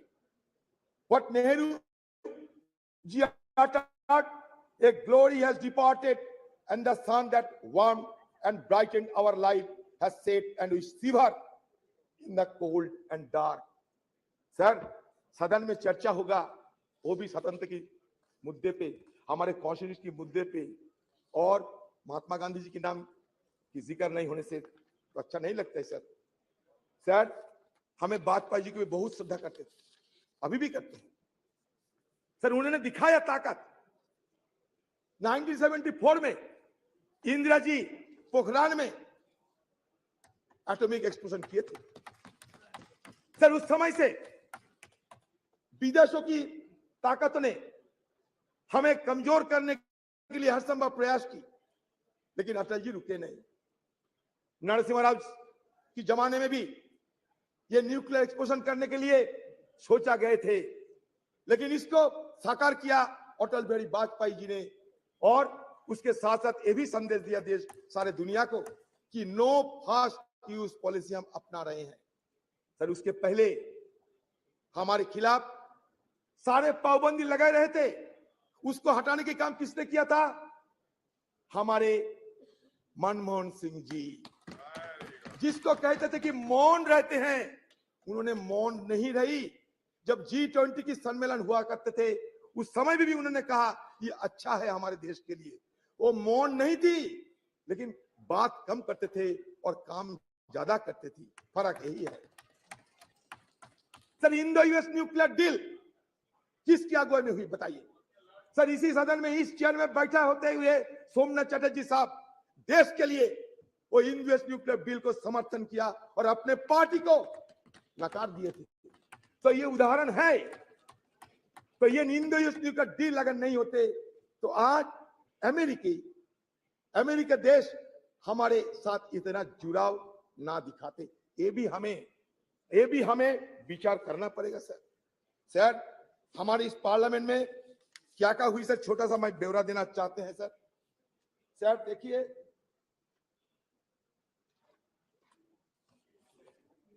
Sir इस सदन में sir 1951 में representation of peoples act पारित हुई थी to ensure that people are given the right to vote. अगर vote देने के अधिकार ना होते तो आज बाकी बात करने की हमें गुंजाइश ना मिलती। सर दूसरा essential commodities act 1955, a law that has helped the government regulate the production, supply and distribution of essential commodities such as drugs, oil, kerosene, coal, iron, steel, pulses. Sir तीसरा क्या हुआ? Green revolution in India 1967।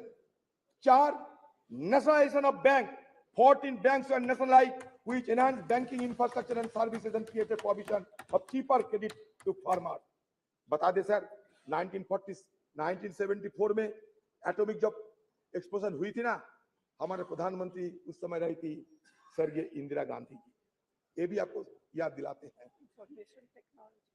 Information technology जब हुई थी हमारे देश में क्रांति के स्वरूप से, एक क्रांति के रूप से हमारे स्वर्गीय राजीव गांधी जी।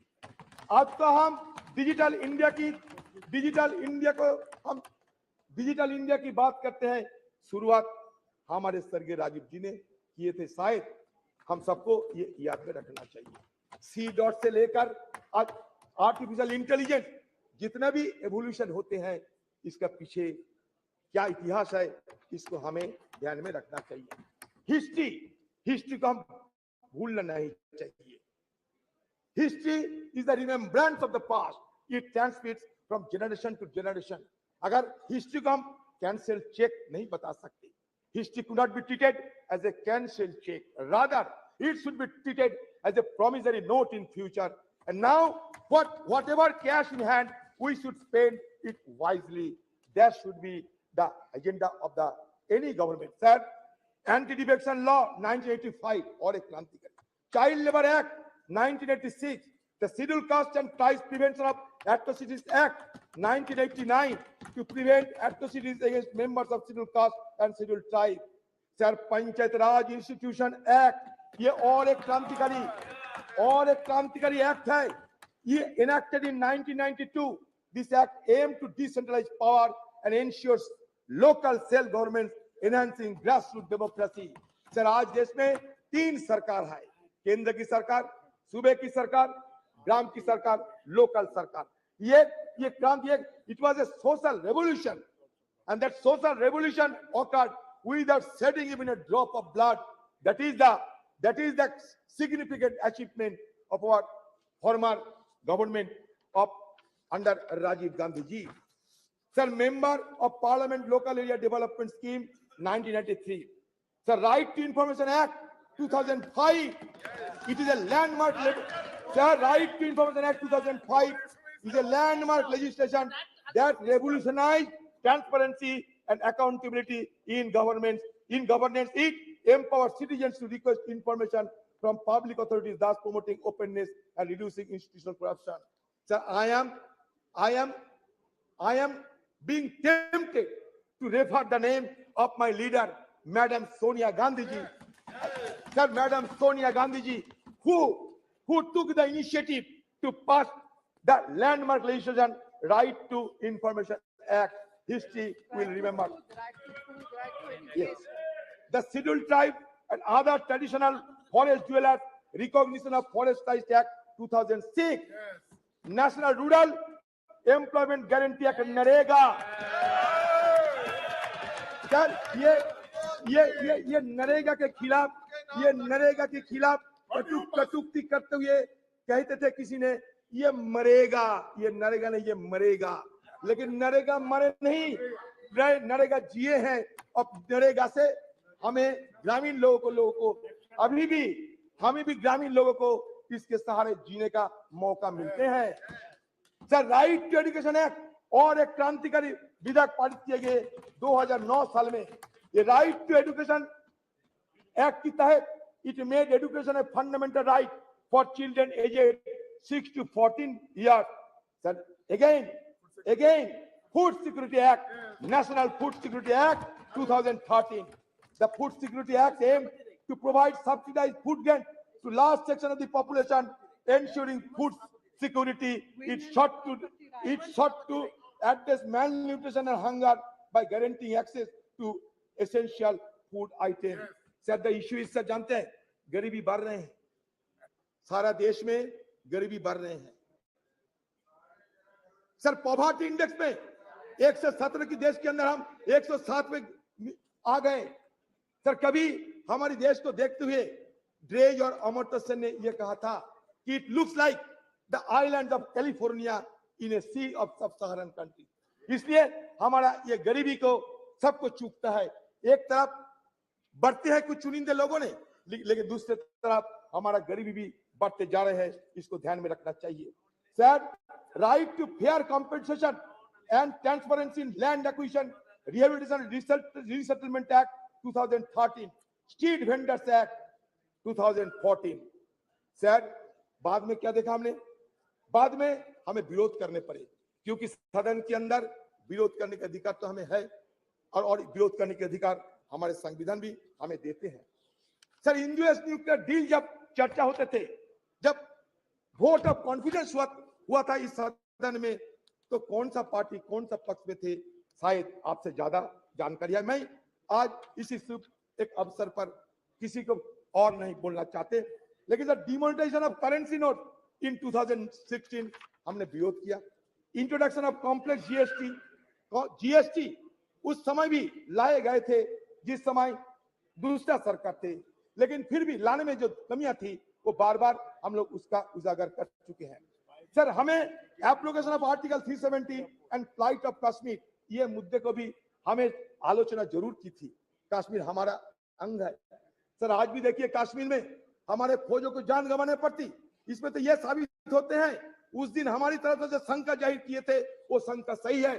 सर, आज मैं ये चाहता हूं कि हमारे सदन के अंदर हमारे जो रणकुबड़े जो फौजों ने वहां जान गंवा रहे हैं, उसके लिए कम से कम हम थोड़ा सा मौन व्रत करते थे, थोड़ा सा साइलेंस ऑब्जर्व करते थे, अच्छा होते। सर, एक तरफ मणिपुर, दूसरी तरफ जम्मू कश्मीर जल तो रहे हैं दोनों, और हम जल तो रहे हैं, इसलिए हमें बहुत कुछ करना बाकी है।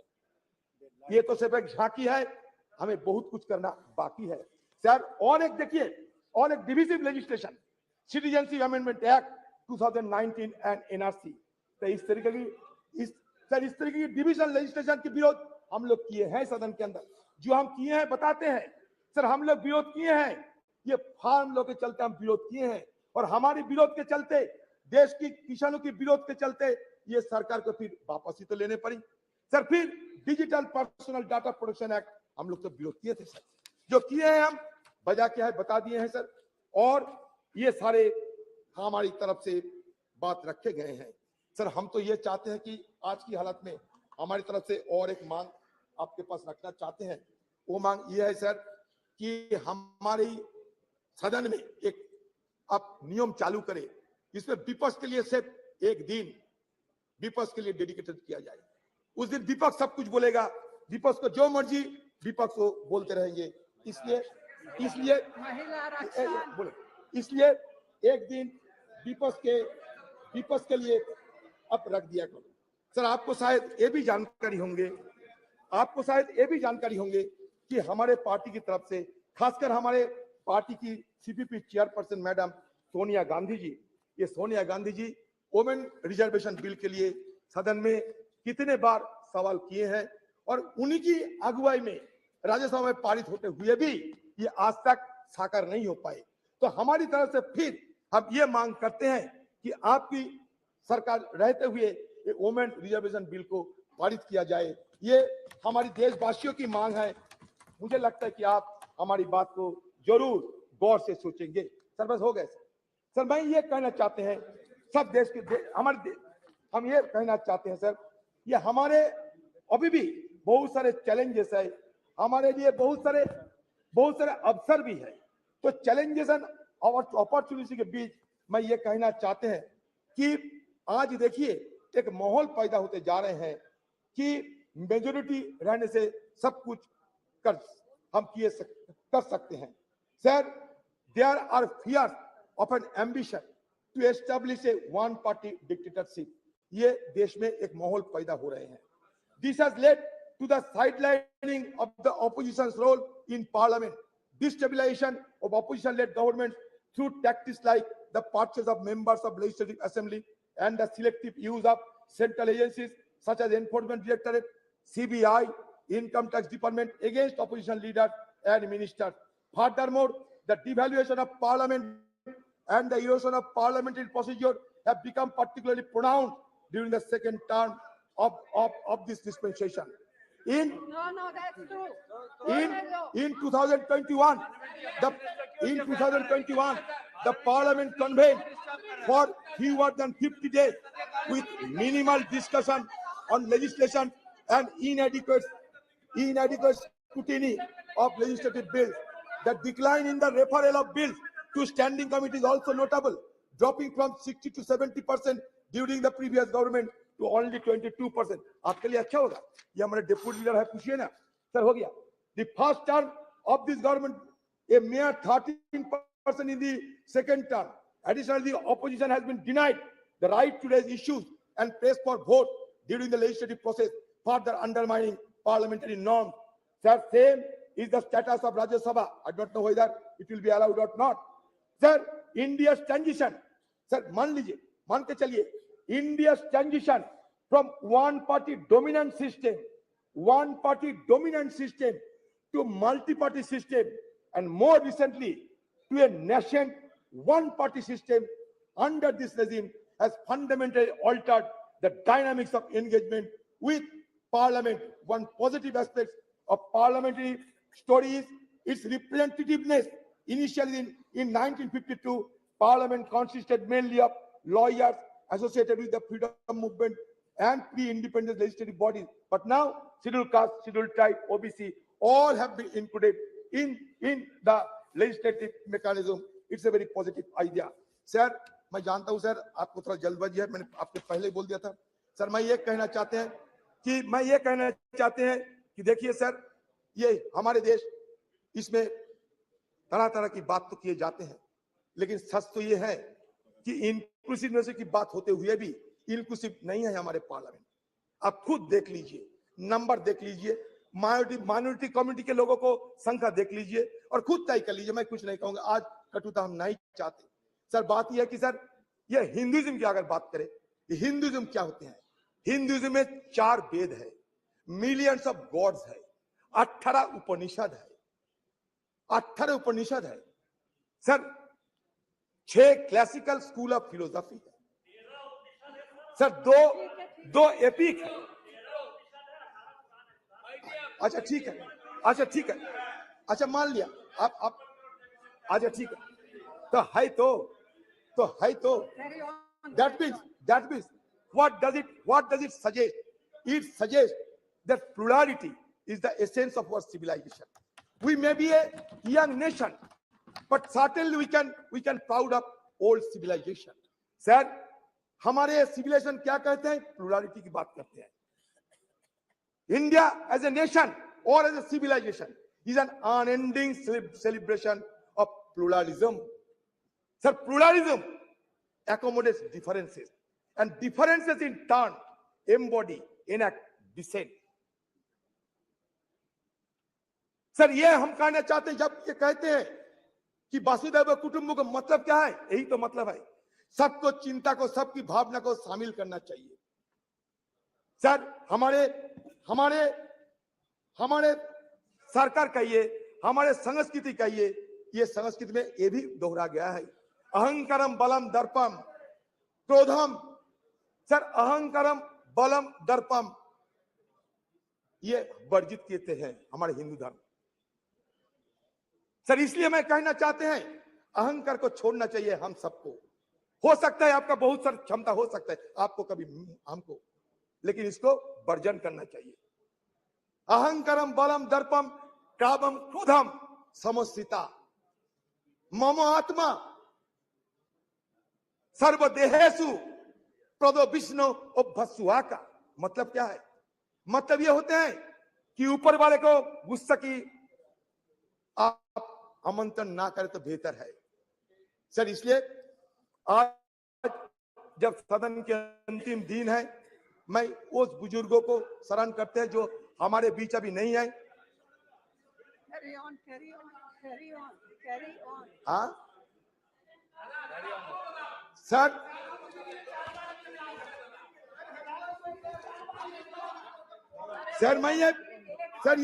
मैं और एक बात रखना चाहता है सर, बस लास्ट बात sir.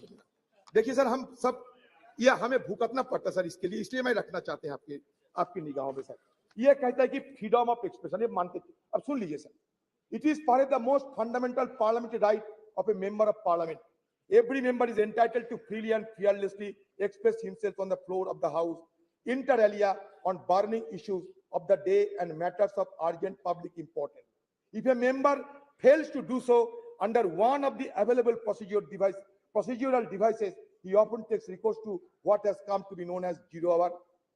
While unparliamentary or objectionable expression may be expunged from the proceedings of the two houses of parliament by the respective presiding officer under the existing rules, shutting off or blinding the proceedings of any house under the presiding officer's direction, that nothing of what is said without his permission would go on record, may be questionable desirability, in as much as in that case the reports of the proceedings cannot really be regarded anymore as a faithful record of all that happened. This applies equally well to the expurgated and edited version of the selected proceedings that may be telecast.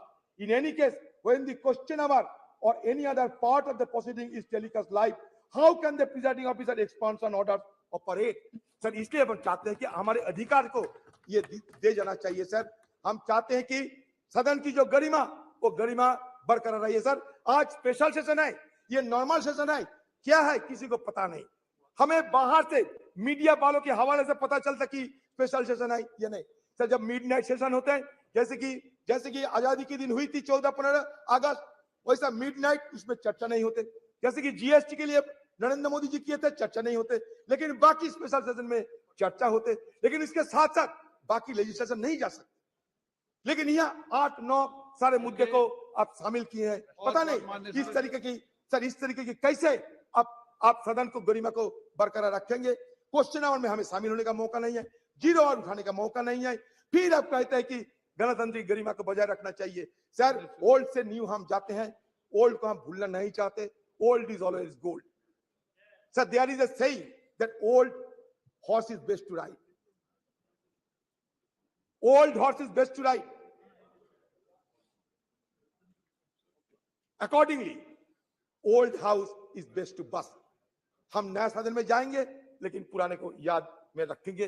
Sir, फिर एक बार कहना चाहते हैं, हमारे राजेश खन्ना जी बाबू मोशाई एक picture थे, उसमें कहा था जिंदगी बड़ी होना चाहिए, लंबी नहीं.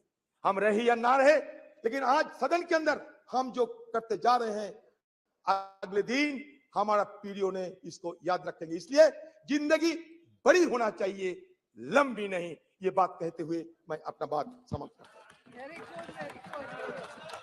माननीय सदस्यगण, मुझे आपको सूचित करना है कि लोकसभा और राज्यसभा के सदस्यों का संयुक्त ग्रुप फोटोग्राफ, राज्यसभा सदस्यों के ग्रुप फोटोग्राफ और 7वीं लोकसभा के सदस्यों का ग्रुप फोटोग्राफ मंगलवार 19 सितंबर 2023 को 9:30 बजे संसद भवन के प्रांगण नंबर 1, द्वार संख्या 1, सेंट्रल हॉल के बीच में किया जाएगा। अतः मैं आपसे अनुरोध है कि ग्रुप फोटोग्राफ के लिए 19 सितंबर 2023 को पूर्वाह्न 9:15 पर उपस्थित स्थल पर पहुंचे, ऐसा मेरा आग्रह है। श्रीमान TR बालू साहब। Sir, from 1962 onwards, the DMK, now presided by the Honorable Chief Minister of Tamil Nadu, Dr. M.K. Stalin, has been part of all historical discussion in this house and also in the other house. Sir, though called this is the special session, there is nothing special about it. Just yet another session. The new Parliament building has been constructed at an enormous cost without a felt need. Money has been carved by government when there is so much of financial crunch. Now Parliament House inaugurated with much fun and fair, but why the last session was not held? Was it due to any Vastu consideration or any only today you could find the auspicious moment? More than auspicious time, what is needed is an auspicious agenda of business, which augurs well for the well-being of peace, progress, and happiness of 1.3 crore people. This session in new premises seems not to be a social session, but an emergency session, or to carry out certain urgent mission of the ruling party to fulfill certain ulterior objects only in violation of democratic norms. This sitting will take stock of India's journey as an independent nation. We got independence in 1947. The 75th year of celebration fell last year in 2022. We have already stepped into 76th year. If at all any special event has to take place of the long journey, it has been done, it should have been done last year itself. Okay, even accepting the while that we are commending our 75th year parliament, such a special sitting should have been done in the historic parliament, house where the country's destiny was decided further nurtured and renewed in 1947. India, our country, our dear nation, the largest and vibrant democracy in the world, is today because of the invaluable contributions of firstly of the people of the country. Then comes to the political parties and the leaders who steered government for the majority of the time. That is, for the past 6 years, government of India was run by parties other than the present party. The strong base of the modern India, the developed India, was laid by 6 decades of planned work done by several leaders, starting from Jawaharlal Nehruji, the light of Asia. Contributions of Prime Ministers Lal Bahadur Shastri, Indira Gandhi ji, Morarji Desai ji, Chaudhary Charan Singh ji, young Prime Minister leader Rajiv Gandhi ji, and Narasimha Rao are great indeed. Tower of strength of the backward class masses who constitute more than 60%. VP Singh ensured social justice to them, which was denied to those marginalized fourth-level people, so-called Sutras. His contribution is immense and invaluable. It will stand out and shine in our modern history of progress. His government was pulled down with vengeance by forces inimical to the empowerment of weaker section. Leaders and their parties who led the country with a lot of sagacity and foresightedness.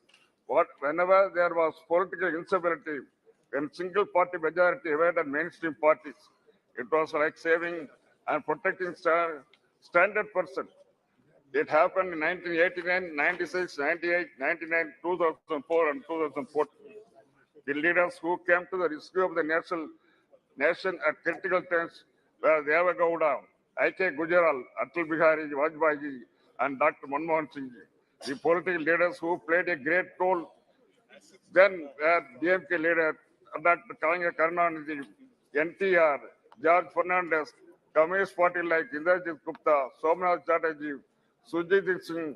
When we look back at 75 years, the contribution of these tall leaders is great and needs special mention.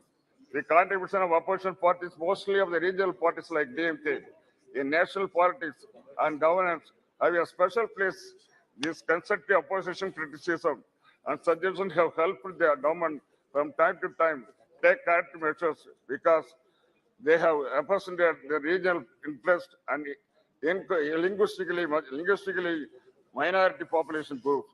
DMK in parliament since 1962. Our founder leader Anna, who was in high esteem by his contemporary leader Nehruji, Vajpayee and others, spoke for the political rights of states, protection and development of various classical languages like Tamil, though he advocated a separate Dravida Nadu in 1962. When a Chinese force was on us, he felt that territorial integrity of India was paramount importance. Though Anna gave up the Dravida Nadu, he claimed loud the reason for a separate nation still existed.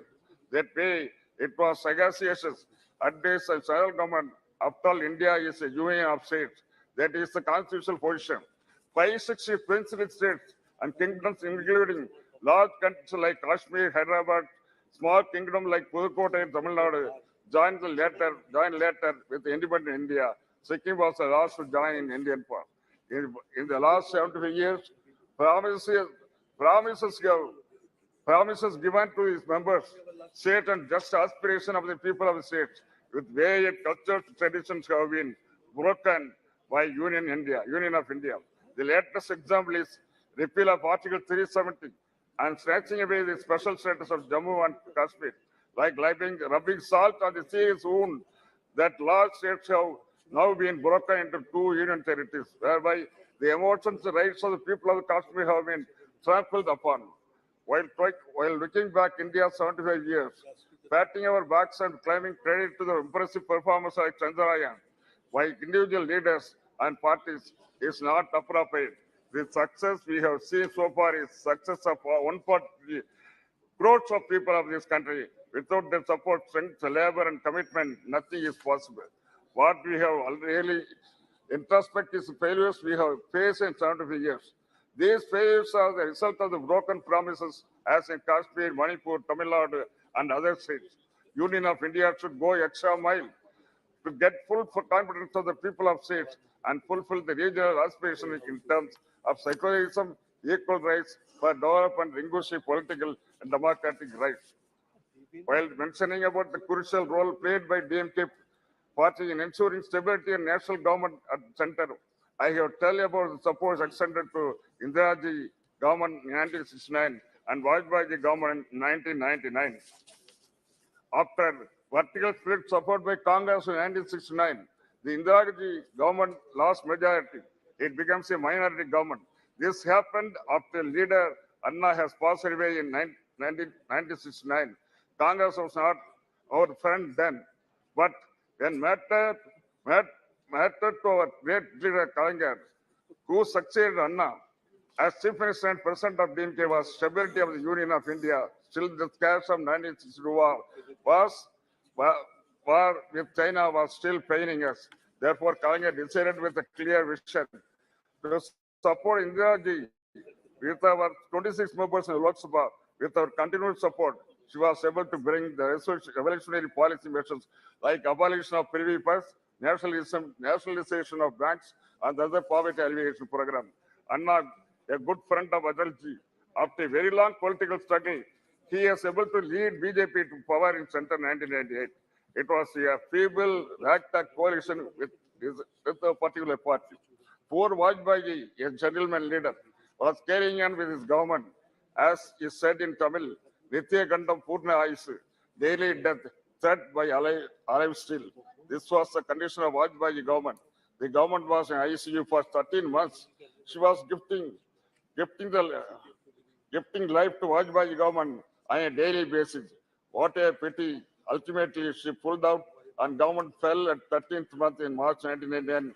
On the confidence motion in Lok Sabha, DMK supported Prime Minister Vajpayee, but he lost by one vote.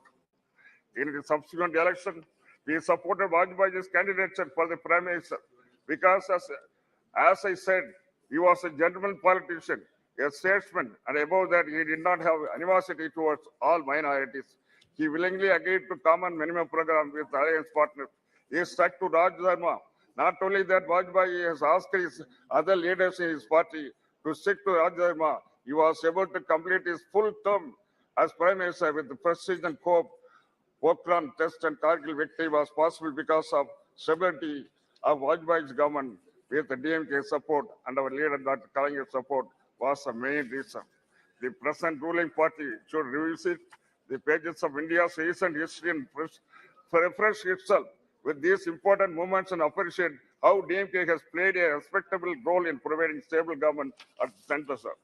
In the building of the modern India, the role of former young Prime Minister Rajiv Gandhi has an exceptional place. In fact, he is the father of the so-called digital India. His competence and involvement of the people of village level resulted in Panchayat Raj Act and empowerment of rural people's representative. His sacrifice of his life in pursuit of public service is unparalleled in Indian history. Sir. With this, I thank you for having given this. Thank you. Thank you. Shri Sudeep Bandyopadhyay ji.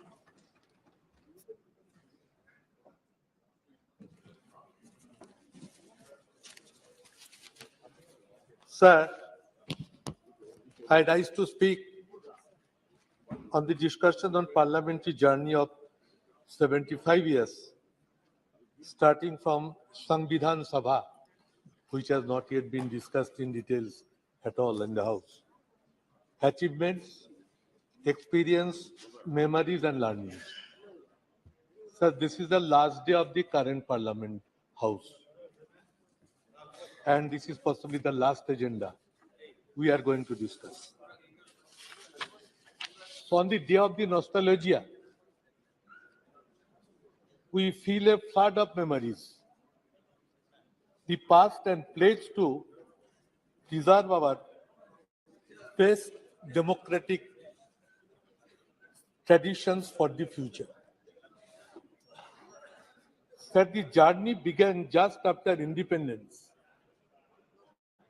with the covering of the Samvidhan Sabha, or Constituent Assembly, the list of members who registered and presented their credentials on the discussion held on December 9, 1946, from Bengal had been a vertebral roll of honor. Many speakers took part. I will just remember their role. It read as follows. 1. Dr. B.R. Ambedkar from Bengal. Mr. Sarat Chandra Bose. Mr. Kiran Shankar Roy. Mr. Frank Reginald Anthony. Mr. Satyaranjan Bakshi. Dr. Prafullo Chandra Ghosh. The list included another 25 members from Bengal who took part on this debate for the final publication of the Indian Constitution. Sir, the proceedings of the Constituent Assembly would have been very dull, Dr. Ambedkar said in his final speech in the Samvidhan Sabha. If all members had yielded to their party lines or party discipline in all its rigidity, then it could be a gathering of yes men only. But few persons raised their voice of their own going out of the placed resolution, which there were rebels rising to the lend qualified support to Dr. Ambedkar motion to pass the constitution. One of these rebels was Hari Vishnu Kamath, suggested that we the people of India, and that was inducted in the constitution with the proposal of Hari Vishnu Kamath, we the people of India, had come to the end of a long journey, which was, however, the beginning of a longer, a more arduous, and a more hazardous one. True to the Indian genius, he noted, our struggle, our awakening began with a spiritual renaissance, which was pioneered by Ramakrishna Paramahansadev, Swami Vivekananda, and Swami Dayananda. In the wake of those spiritual leaders came the political renaissance and the cultural renaissance, of which the torchbearers, the leaders, the guides were Lokmanya Tilak, Aurobindo, and Mahatma Gandhi, and last but not the least, Netaji Subhash Chandra Bose. Today, we once again pay our tribute to those great leaders of our freedom struggle. Set the journey of a next 75 years. The covering of a 17th Lok Sabha in this historic house. Before moving from an old building to a new one, we need to understand the true meaning of the name of our country, India, that is Bharat. We are happy and comfortable with both the names. That we want to reiterate here also. Sir, while speaking inspiration from achievements and memories of the past, that is the main learning we must take for the future. We who currently in the opposition rededicate ourselves to defending democracy against authoritarianism and commit ourselves to building our new India on the strong foundations of secularism and federalism. One of our colleagues, Sugata Basu, now he is the head of the Harvard University, was MP in the 16th Lok Sabha, delivered a beautiful speech on this subject, which I remember very much. Said India has a parliamentary system of government. We are watching it since last 75 years. The Union of Parliament is the supreme legislative body of India. Our parliamentary democratic system stands upon the principles of communal harmony, secularism, and unity of the country. Ethos of our constitution vibrated as, after the constitution was passed, unity in diversity. This spirit is to be kept maintained. India is a country which almost believes on principles of Nana Bhasha, Nana Mot, Nana Poridhan, Vividher Majhe Dekho, Milan Mohan. This is unity in diversity. This spirit was reflected from the first Prime Minister of India, Pandit Jawaharlal Nehru, and that should be reflected so long we remain in the country. We speak Ek Jati, Ek Pran Ekota, Ei Desh Amader Vidhata. This country is godly to us, and this is one country, one feeling should percolate to the hearts of every Indian. We believe the principles of unity amongst Hindu, Bauddha, Sikh, Jaina, Parsi, Muslim, Christian. Somewhere we are finding this idea is not being implemented in all parts of the country. Indian parliament, sir, is famous for his ornamental speeches, records of debate and discussions since last its inception. Spirit of brotherhood and feeling of respect always used to maintain between one party MPs to the other parties, from which we are now lacking. This system is vanished. Prime Minister was expressing no claps from the opposition. I was hearing. But the system has been collapsed, and this is not a good sign which we are going to face. Sir, Indian Parliament at different occasions and different era have proven that how much powerful can Indian Parliament become at the time of crisis of nation.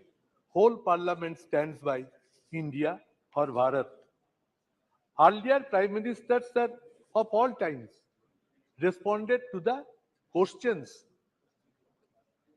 raised by the members. But somehow we are not finding this since last 10 years. Why it is happening? I am here, sir, last 12 Lok Sabha. I have interacted with so many prime ministers in question hours. But this time I am not finding it.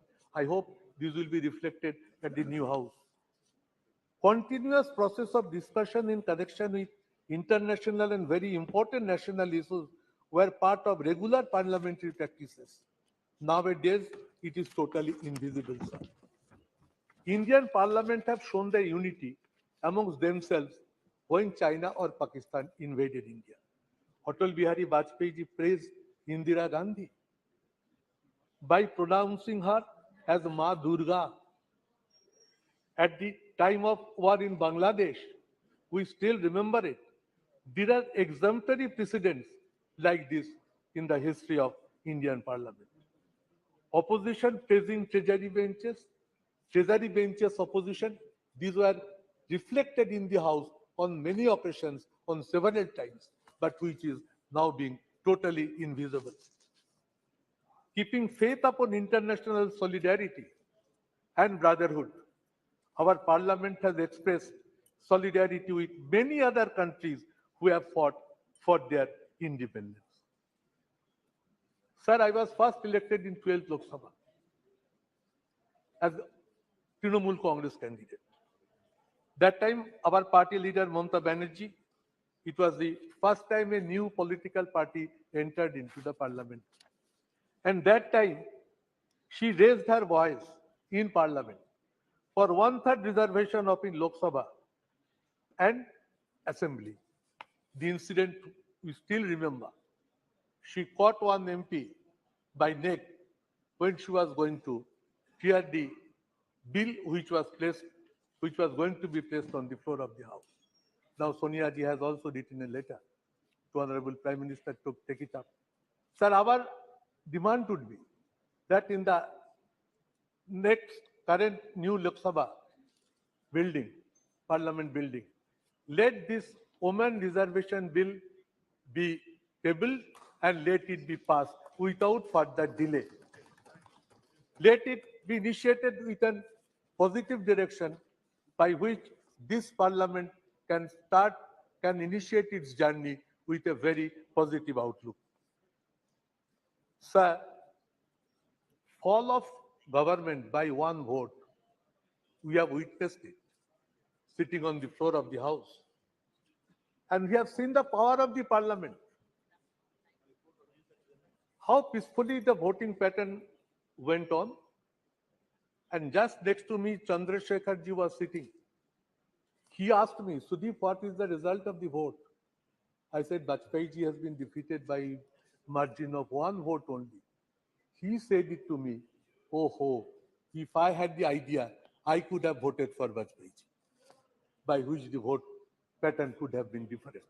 So these are the memories which haunt me always. Sir, let the present House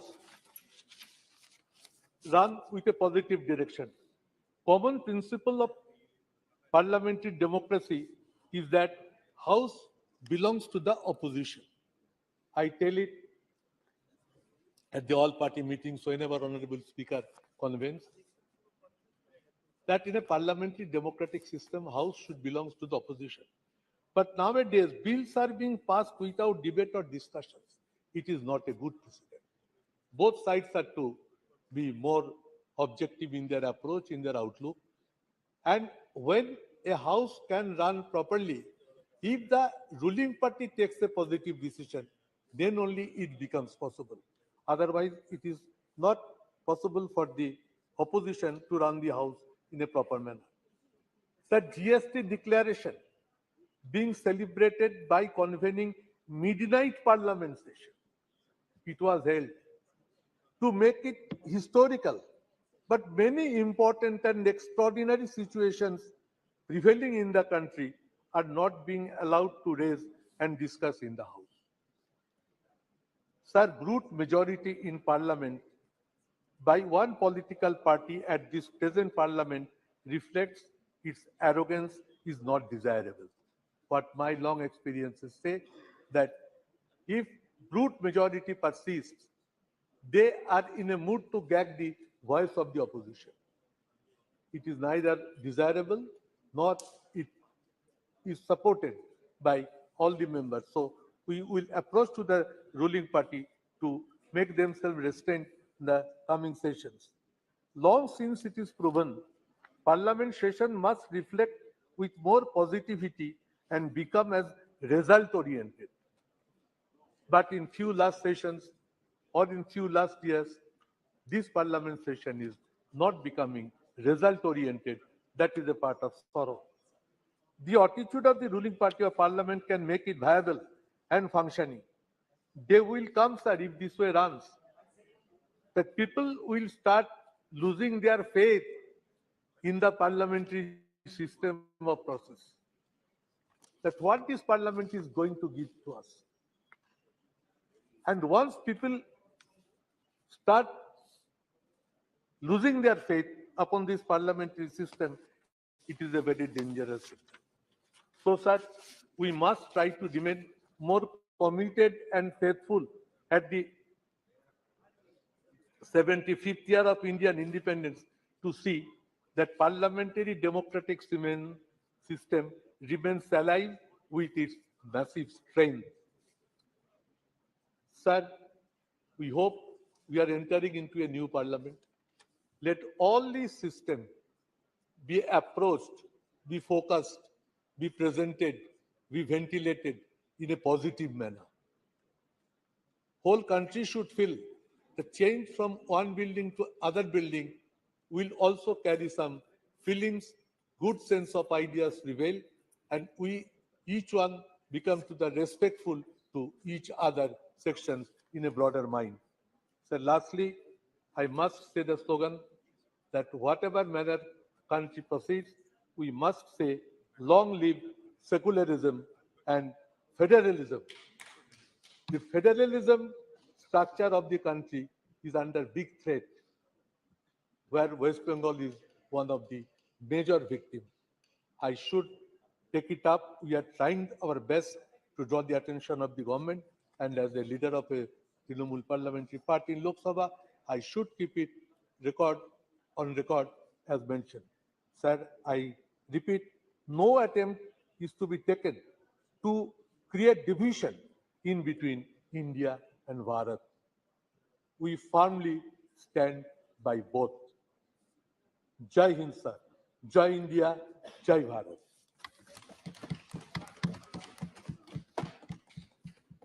Shri M. Srinivas Reddy ji, please. Sir, thank you very much, sir. Speaker, Please, sir. please. Madam ji, just 1 minute, ma'am. I wanted to tell about, my 12th Lok Sabha under your leadership. I was a Congress member also. 2 minutes, ma'am. Then I will talk. Sir, thank you very much, Chairperson, sir. She will listen you, definitely. Yeah. Because she was my leader. Yeah. Please, please. Oh. Sir, I compliment our Honorable Prime Minister for, conducting G20 summit successfully and internationally. The country's name also in the worldwide totally. India is known everywhere also now, sir.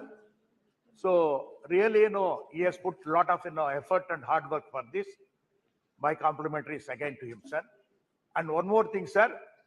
My Chief Minister of Andhra Pradesh, via Jagan Mohan Reddy, wishes to all the honorable members of this parliament on the occasion of 75 years Samvidhan Sabha, sir. He was also 2 terms a member also of this house. So my experiences I wanted to share. As my colleague Mr. Sudeep ji has mentioned about it. My 12th Lok Sabha I entered also, madam. That time Madam Sonia ji was the president of the Congress party, and on Congress party ticket I won, and I come to the parliament also. That is in 12th Lok Sabha, sir.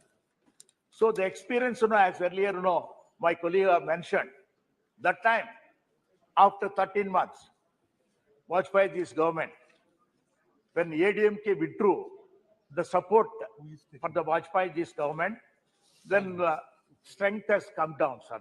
It has become a minority government. So that time, because confidence motion has been moved by Vajpayee ji also. So the voting pattern and everything was on slips generally.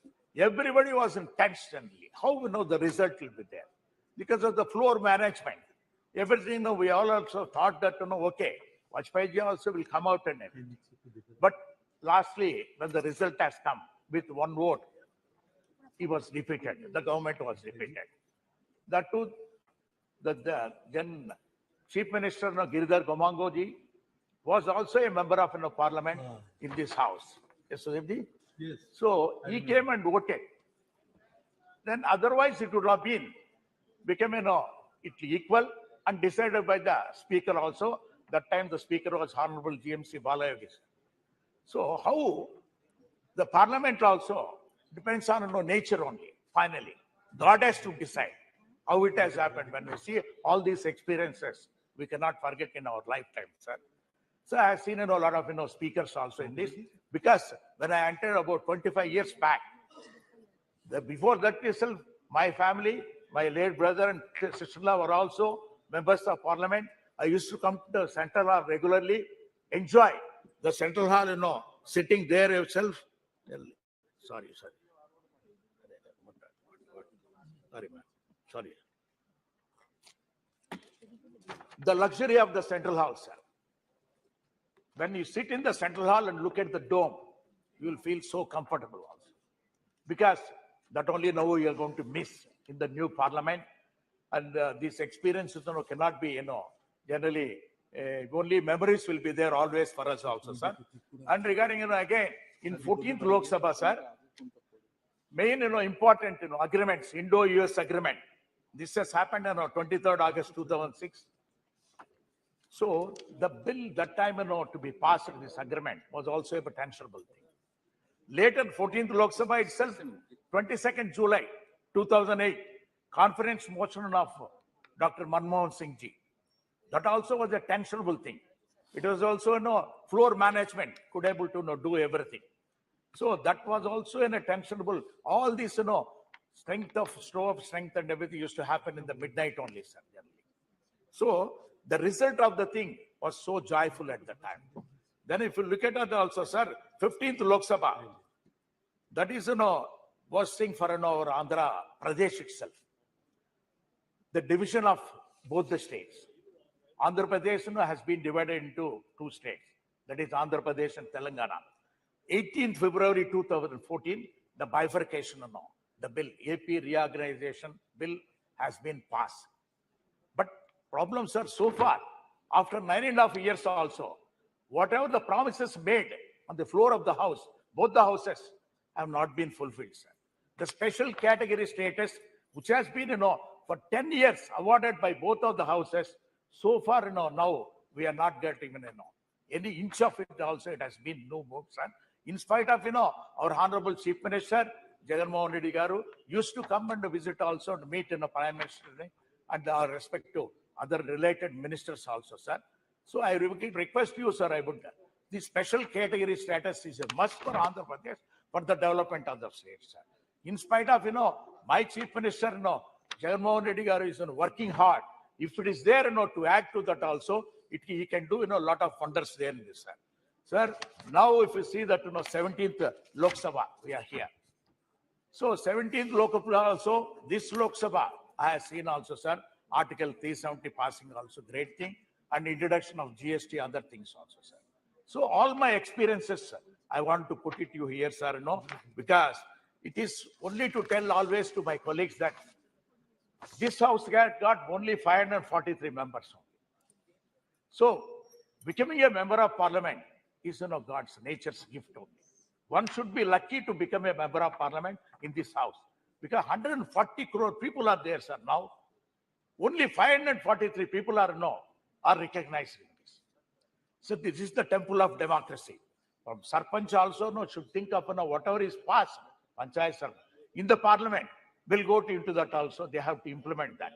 So when the temple of democracy, when it is there, so here we have to make some suggestions also, sir. It is very much required also, sir. And to tell you frankly, sir, my dear colleague also mentioned some of the things. Number of days, working days has to be increased here. That is the main thing. And other thing is private members' bill, sir, should be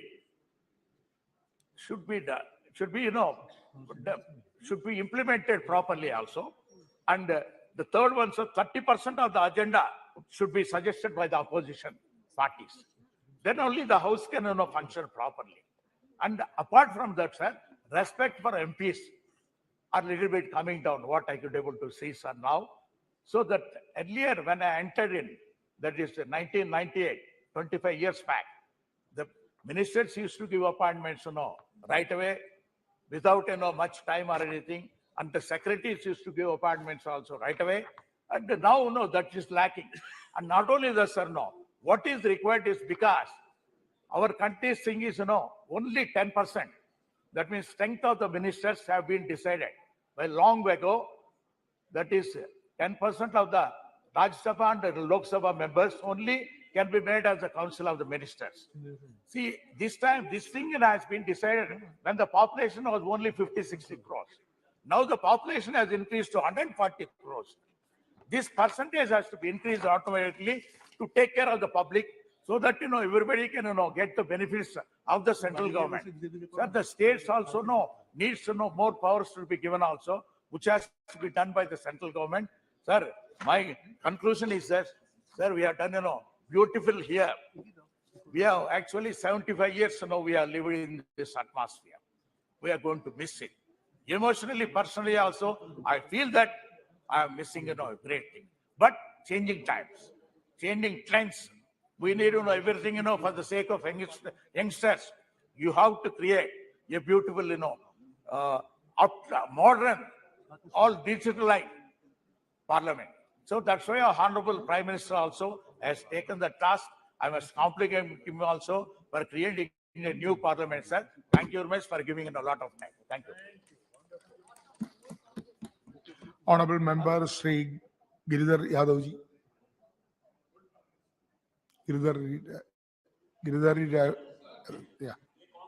सम्मान्य सभापति महोदय, आज इस जो हमारा जो house जिसमें हम लोग बैठे हुए हैं वर्तमान, ये जो बिल्डिंग है बहुत पुराना बना हुआ, जो हमारे सम्मान्य प्रधानमंत्री ने कहा इस देश के जनता के पैसे के द्वारा बना गया है, बड़ी अच्छी बात है।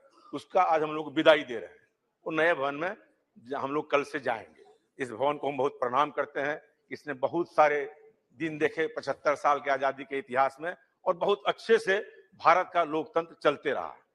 संविधान सभा के द्वारा जिसमें ये संविधान जो बनाया गया था, उस संविधान सभा में डॉक्टर अंबेडकर की मुख्य भूमिका थी संविधान को बनाने में। उन्होंने कहा कि भारत एक संप्रभु, सोशलिस्ट, धर्मनिरपेक्ष और लोकतांत्रिक गणराज्य होगा। लेकिन जो संविधान में लिखा हुआ संविधान की आत्मा के विपरीत आज काम हो रहा है। लोग धर्म के नाम पर वोट मांग रहे हैं, लोग हाउस में जय श्री राम कर रहे हैं, लोग हाउस में कुछ कुछ बोल रहे हैं। समझ में नहीं आता जो हमारे अंबेडकर जी ने जिस संविधान की रचना की थी, जिसमें धर्मनिरपेक्ष शब्द का उपयोग उन्होंने प्रस्तावना में ही किया है, उसके बारे में क्या भावना है इन लोगों को समझ में आता है कि नहीं? जो इन नारों को लगाते हैं हम समझ में आता। वोट में तो देखते हैं जो नेता हैं, बड़े नेता हैं देश के, वो हनुमान जी का गदा लेके कहते हैं कि वोट दे दो, जबकि संविधान में धर्मनिरपेक्ष कहा गया है और धर्म के नाम पर वोट मांगना उसमें तो डिस्क्वालिफिकेशन हो जाता। आपको हमको ताज्जुब लगता है कि पता नहीं इन लोगों को लोकतंत्र तो लोकलाज से चलता है, यदि कोई लोकलाज ही खत्म कर देगा तो लोकतंत्र कैसे चलेगा? लोकलाज बचा के रखिए तभी लोकतंत्र चलेगा। और जहां तक बात है, हम लोग हर अच्छे काम का हमेशा सपोर्ट भी करते हैं। जो अच्छा काम है अच्छी बात है। हमारे सम्मानीय प्रधानमंत्री जी ने कहा कि मैं इस सदस्य का सदस्य एमपी बना, वो कभी इस सदस्य के एमपी नहीं बने, वो सीधे प्रधानमंत्री बन गए। एमपी का शपथ उन्होंने बाद में लिया, प्रधानमंत्री का पद पहले लिया। सुने, विदाई पर भी बोल रहे हैं, लेकिन उनको एमपी का दर्द समझ में नहीं आता। बोले कि हम सब बंद कर दिए, एक दिन तनख्वाह एमपी का नहीं बढ़ा। क्या एमपी लोग जो गरीब है, जैसे हम लोग हैं, हम लोग तो वो तो आज मेट्रो में चढ़ते हैं, तो रोज मेट्रो में चढ़ के प्लेन पकड़ने जाते हैं। पैसा ही नहीं है, गाड़ी का कहां से जाएं? इसलिए जो हमारे एमपी हैं, जो गरीब एमपी हैं, उनका भी ध्यान रखिए। अब निशिकांत दुबे जी के हम बड़े आदमी तो है नहीं, जो हम तो साधारण जानते हैं मेरे बारे में, जानते हैं चौबे जी मेरे बारे में कि कैसे हम गरीबी में चलते हैं। इसलिए हम चाहते हैं ये जो संविधान सभा के द्वारा जो आत्मा किया गया, और बहुत सारे लोग, देश की आजादी में कोई रोल नहीं है, देश का संविधान बनाने में कोई नहीं है। एक है कोई पेपर में पढ़े, कोई विवेक देवराय जी हैं, वो कह रहे संविधान बदल देंगे। ये बताइए संविधान कैसे बदल देंगे? इसको हम चाहते हैं कि जो संविधान के साथ छेड़छाड़ किया जा रहा है, ये सब काम नहीं होना चाहिए, तभी लोकतंत्र बचेगा। और देश की जनता ने बड़े बड़े सत्तारूढ़ दल को चने चबा दिए हैं। ये देश की जो जनता है, ये जागरूक जो भारतवर्ष की जनता है, जितने को भी अहंकार जब सत्ता में हुआ है, उसको चना चिबवाने का काम इस देश की जागरूक जनता ने किया और सत्ता से उखाड़ फेंकने का काम किया। ये हमारा लोकतंत्र है। ये लोकतंत्र कोई एक दिन का नहीं है, वैशाली के जमाने से इस देश में लोकतंत्र चला आ रहा, आज से लोकतंत्र है हमारा। ये तो ट्यूटर पार्लियामेंट जो कहते हैं, वो ट्यूटर पार्लियामेंट जो अंग्रेज लोग बोलते हैं, पहले मेरे यहाँ ट्यूटर पार्लियामेंट था, ब्रिटेन में पहले लोकतंत्र, उसके पहले मेरे यहाँ लोकतंत्र, लिच्छवी का गणतंत्र, वैशाली का गणतंत्र, जो गणतंत्र इस देश में है उसकी एक परंपरा रही है, उसी परंपरा के हम लोग हैं। आप जानते हैं अमेरिका में अभी जो चुनाव हुआ था ट्रंप और जे बाइडेन में, ट्रंप हमला कर दिया कि लोकसभा उसके जो हाउस जो उसका सदन है, बोला कि हम ही प्रधान राष्ट्रपति रहेंगे। लेकिन इस देश में ऐसा कभी नहीं हुआ। जब सत्ता परिवर्तन की बात आई हो, इस देश की जनता ने, इस देश के नेता ने, चाहे वो किसी दल के राजनीतिक नेता हो, किसी दल के प्रधानमंत्री हो, स्वेच्छा से जाके राष्ट्रपति के यहाँ इस्तीफा देने का काम किया। हम तो 3 बार लोकसभा में रहे, 11वीं लोकसभा में मुझे 3 प्रधानमंत्री को देखने का मौका मिला है। वाजपेयी जी 13 दिन के प्रधानमंत्री थे, तुरंत जाके इस्तीफा दिया। देवगौड़ा जी बने, उन्होंने इस्तीफा दिया। गुजराल जी बने, उन्होंने इस्तीफा दिया। ये तो हमारा स्वस्थ लोकतंत्र है कि जो बहुमत यहाँ होगा उसके बाद सीधे हम राष्ट्रपति के यहाँ जाते हैं और इस्तीफा देते हैं। ये किसी के द्वारा नहीं, हजारों साल की परिपाटी इस देश की जो है उसके द्वारा हमारा लोकतंत्र चल रहा है। और आप एक से एक दिन में देखा है इस हाउस, बड़े बड़े लड़ाइयां इस हाउस में भी देखा, लेकिन सब मिलके हम जानते हैं जब हम लोग आपस में किसी बात पर बहस करने लगते हैं तो जो हमारे सीनियर मेंबर ऑफ पार्लियामेंट होते हैं वो तुरंत हम लोगों को जाके उस बात को कहते हैं कि नहीं आप लोग शांति रहिए। हम लोगों ने इस हाउस में जब वाजपेयी जी को देखे हैं, जब 96 में हम लोग थे, जब वाजपेयी जी बोलने के लिए खड़े होते थे, विपक्ष से लोग बोलते थे, सत्ता पक्ष से सारे लोग हम लोग सुनते रहते थे वो क्या बोल रहे हैं। लेकिन आज क्या परिपाटी है, जब हम लोग बोलते हैं विपक्ष का लोग, एक भी सत्ता पक्ष एमपी नहीं रहता। ये नहीं है ना, ये कोई उपस्थिति है, ये कोई उपस्थिति है, क्या कहते हैं निशिकांत जी, ये कोई उपस्थिति तो है नहीं। और हम लोग सब लोग रहते थे। ये स्वस्थ लोकतंत्र का इस देश में हनन हो रहा है। वो ये सत्तारूढ़ पार्टी के, आपकी जिम्मेवारी है, अरे आपकी जिम्मेवारी है, लोकसभा चलाना सत्ता पक्ष की जिम्मेवारी है, कोरम पूरा करना सत्ता पक्ष की जिम्मेवारी है, विपक्ष की सूची लागू नहीं है। इसीलिए आप जो कह रहे हैं ये सच बात को स्वीकार करिए, आप ऐसा नहीं करिए, आप हम कोई ऐसा बात नहीं, ये आपकी जिम्मेवारी है। लेकिन आप तो सुनेंगे नहीं किसी का बात, आप बोलेंगे सब लोग चले जाएंगे। इसलिए स्वस्थ लोकतंत्र का हनन हो रहा है, इस पर भी हमारे सम्माननीय अध्यक्ष महोदय को विचार करना चाहिए। जब तक हम लोग इस पर विचार नहीं करेंगे तब तक कैसे चलेगा हम लोग का काम। और हम लोग जिन बातों को आप देख लीजिए, अब हमारे संविधान को बनाया कितने 2 साल कुछ महीना बताए सम्माननीय प्रधानमंत्री महोदय, और आज कोई विवेक देवराय या ओबेराय क्या है पता नहीं, नाम नहीं जानते हैं उतना, पेपर में पढ़े वो कहते हैं संविधान बदल देंगे। ऐसे कैसे होगा, बाहर का आदमी बोल रहा है कि संविधान बदल देंगे। अब हम लोगों को कल अपियर होना है कहाँ पे, फोटो सेशन, हम लोग पेपर में पहले ही पढ़ लेते हैं, बाद में सूचना हम लोग को जाती है कि कल हम लोग का ग्रुप फोटो सेशन होना। हम नोटिस ऑफिस में जाके पूछे भाई क्या बोला, सवेरे पेपर में देखे कि पहले ही छप गया। पहले हम लोग को सूचना मिले लोकतंत्र में हम लोग जब से थे, पहले एमपी को सूचना जाती थी तब मीडिया में जाती थी, अब हम ही लोगों पे सूचना बाद में जाती है, मीडिया में पहले चली जाती है। अब बहुत सारी बात है, आप सब जानते हैं कि जो लोकतंत्र जो बना है, अंबेडकर से लेके, नेहरू से लेके, लोहिया से लेके, जितने लोगों ने, हमारे लोगों ने किया है, सब हम लोग जानते हैं कि कितने अच्छे तरीके से इस हाउस ने आरक्षण का बिल भी पास किया है। बीपी सिंह के नेतृत्व में जब आरक्षण का बिल लाया गया था, मंडल कमीशन को कितना दुराव था, लेकिन सब लोगों ने मान लिया बाद में। फिर हमारे रामकृपाल जी बैठे हैं, अर्जुन सिंह जी ने शिक्षा का बिल लाया आरक्षण का, लेकिन आरक्षण का जो था वो धीरे धीरे निजीकरण कर रहे हैं। जो सोशलिस्ट वर्ड लिखा हुआ है इस सब प्रस्तावना में, वो तो खत्म हो रहा है। अब सारा चीज पूंजीपतियों को बेच दे रहे हैं, आप सारे होटल बेच रहे हैं, एयरपोर्ट बेच रहे हैं, रेलवे स्टेशन बेच रहे हैं, तो प्रस्तावना ही खत्म हो जा रहा है। कुछ दिन संप्रभुता का जो वर्ड है, ये बचेगा कि ना बचे, इस पर भी हमको ध्यान देना पड़ेगा। सोशलिस्ट तो खत्म हो चुका, सेकुलर खत्म हो चुका, डेमोक्रेटिक अब चुनी हुई सरकार को गिराने का काम करते हैं। एक संप्रभु शब्द अभी तक बचा हुआ है, उसको भी बचाने के लिए मेहनत करना, बाकी तो खत्म हो ही चुका है। आप सब चीज को खत्म कर ही रहे हैं, उसमें कोई बहुमत आप करेंगे ही। बहुमत में लोगों को सत्ता पक्ष और विपक्ष जो बना हुआ है, सबको मिलकर काम करने की आवश्यकता। एक एमपी का कोई सलाह नहीं लिया जाता। बात हम लोग की जो स्थिति है, एक पैसेंजर ट्रेन का स्टॉपेज, माननीय सभापति महोदय हम कहना चाहते हैं, एक पैसेंजर ट्रेन हमारे कहने से नहीं रुकती है। ये तो हमारी हाल है एमपीओ की। रिजर्वेशन हम डालते हैं कि कंफर्म होगा कि नहीं होगा, इसका गारंटी नहीं। जो चिट्ठियां मंत्रियों जी को लिखते हैं, उसका जवाब तक नहीं आता। जो मंत्री चिट्ठी का जवाब ही नहीं देता, इसलिए हम लोग एमपी का भी मान प्रतिष्ठा इस शासनकाल में गिरा है, इस पर भी विचार करने की आवश्यकता। तनख्वाह तो मिल ही नहीं रहा, हम लोग बहुत परेशान है, इसीलिए इन चीजों पर भी ध्यान देने की आवश्यकता है। इसलिए हम चाहते हैं जो हम नए भवन में जाएं, नए उत्साह के साथ जाएं, नई सोच और नई विचार के साथ जाएं, और लोकतंत्र को में जो संप्रभुता है, इसको बचाने के लिए हम सारे लोग काम करें। सेक्युलरिज्म को बचावें, सोशलिस्ट को बचावें, और डेमोक्रेटिक गणतांत्रिक राज्य बनाने के लिए हम काम करें, सब मिलके, सारे एमपी मिलके। इन्हीं बातों के साथ मैं अपनी बात को समाप्त करता हूं। जय Hind. Thank you. Honourable member Shri फतरगिरी मेहताब जी। मेहताब जी।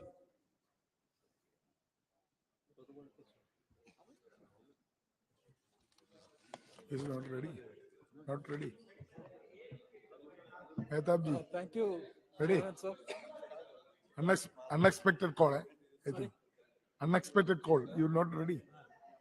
I'm unable. Yes. I was expecting Sivasana to speak before. No, Shivasana member late. But Came late. because I don't have the habit of jumping the queue, and thank you for allowing me to speak. It is definitely a nostalgic moment. Nostalgic in the sense that when you leave one house and go to a new one, you have all the expectations of the new house, and you have all the expectations how it would be. And as we have seen the other day when it was inaugurated, the technological advancement that has been put forth before all our seats is lacking here. Here it is very difficult, you also know yourself, that we have to squeeze our legs to sit in these benches. But the best part is we don't relax while sitting in the Lok Sabha, in this house. We always sit little bit Congestion. in action mode, yes, on the edge. And always the people also put us on the edge so that we always strive to get elected again and again. I remember the day I first got elected to this house in 1998. Our party was, for the first time, got elected to parliament. Yes. And that during that period, there were a lot of anxiety, how long the government will last, because it was a conglomeration of 26 political parties led by Atalji. Anxiety was there. And while sitting in the central hall, normally when you have nothing to do or when you are anxious, you look upwards. And all of us, we were sitting in the bench where I still sit, in that last bench of Central Hall.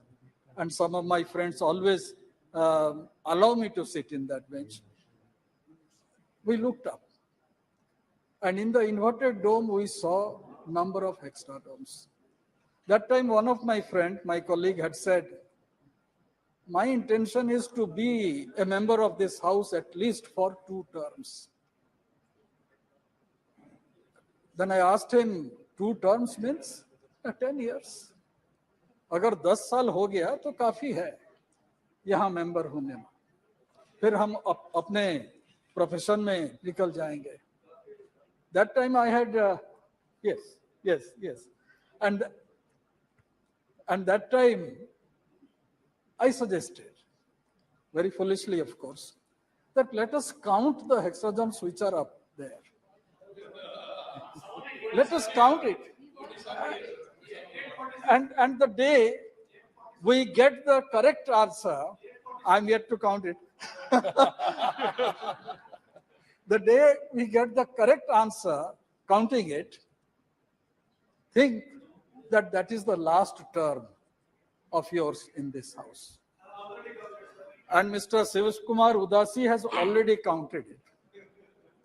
And he has been repeatedly telling us the eventuality. So I'm a short-sighted person. I'm very poor in arithmetic. I'm yet to complete the counting, and I still venture to count. Yes. Sir, we are celebrating Amrit Kal of Bharat, independent India. We are in the 75th year of our independence. I bow my head in reverence to those freedom fighters who gave away their present for our future, for our tomorrow. Let us not forget that it is because of their sacrifice, their titikya, tapasya, tyag, we gained freedom. And in Swadhin Bharat, our forefathers framed the constitution not by diktat of a few, but democratically after full-fledged discussion, deliberation, and debate. It is the constitution that has guaranteed us to remain one as a nation. They deliberated for 2 years, 11 months, the Honorable Prime Minister mentioned that time period. Many kingdoms ruled different parts of the present day India in different eras. At no point of history, the borders of the present were borders of the past. This political map came into existence 75 years ago. A question may arise, is it language that keeps us together? Andhra Pradesh, sharing the same classical language, Telugu, split into 2 states, Madhya Pradesh, Bihar, Uttar Pradesh, being Hindi-speaking states, also split in not recent past. If language cannot unite even states and provinces, how can it be the basis of a nation? Are we united because of culture? Culturally, Bengalis and Bangladeshis share similar linguistic culture, icons, food, dress, but they have different majority religions and have fought bitter battles a few decades ago. Is it Hinduism that defines the unity of India? Then why is Nepal a different country? Had religion been the defining force of a nation, then all Muslim countries be one nation. All Christians countries also be in one nation, but that is also not the case. As we see, none of the factors like language, religion, or culture guarantee to remain one as a nation. the political landmass that we call Bharat or India as is because of our constitution. Article 1 defines our nation today. And that was framed in this edifice 75 years ago. We all believe in the Constitution. It is our respect towards our national flag, national anthem, and national emblem that holds us to our nation. It is our trust in electoral democracy, despite its flaws. We all believe that all are equal before the law, irrespective of gender, race, religion, caste, language, or culture, and this keeps us together. This present model has so far proved better in keeping us together. If we forget this, it will splinter into many parts, like how it was for most part of our history.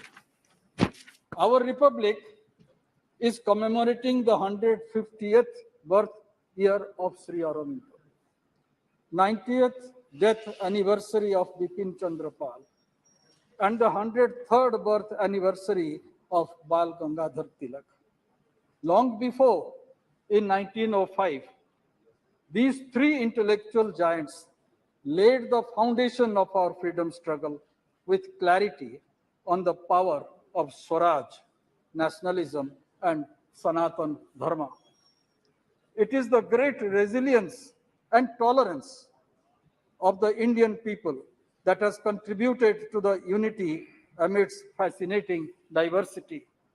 It is the spirit of togetherness and tolerance and acceptance of other point of view that has bound us together, the people of Bharat, of diverse region and culture, while extreme individualism and separatism have marked the evolution of European nationalism.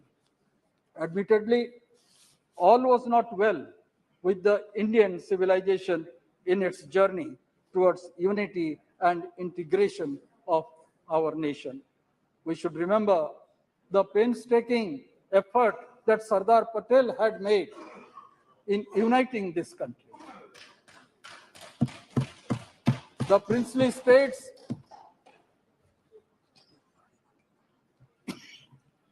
were declared as independent, and there were certain states, major states, princely states of that era, who wanted to ally with Pakistan. If Karachi port access was to be provided, Jodhpur was supposed to ally with Pakistan. If Vizag port was supposed to be provided, then Hyderabad would have emerged as a bigger country, including the eastern state provinces within it. Today, after 75 years, but that was dealt very strongly, and a great nation was formed. And today, number of fault lines are still there. The fault lines have been too many in modern India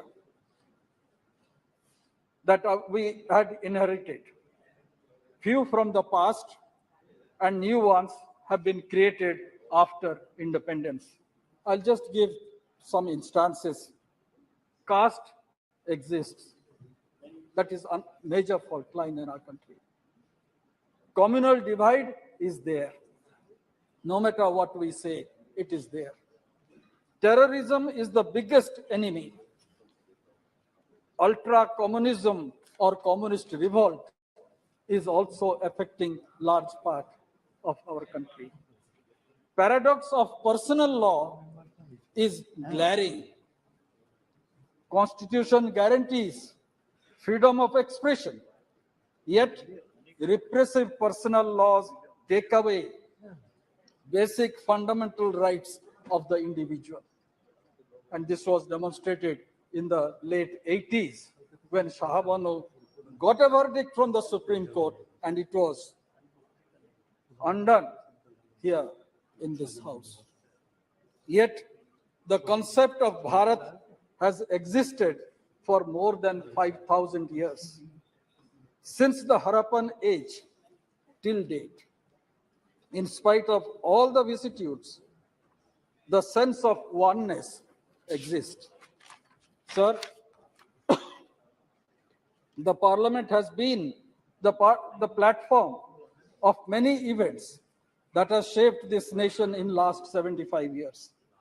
The constitution is the instrument in making this country vibrant, modern, and forward-looking. It ensures rule of law, for which independence of judiciary has been protected and guarded religiously. Our constitution is dynamic.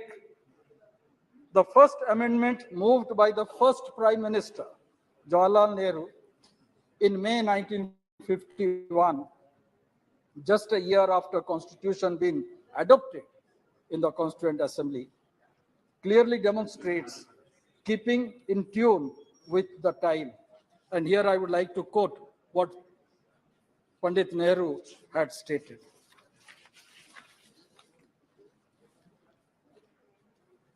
Now we come to this house for amendments because we have noticed some lacuna. We have, of course, of various interpretations by the court. And he goes on explaining, this house knows very well that there are many kinds of constitution in the world.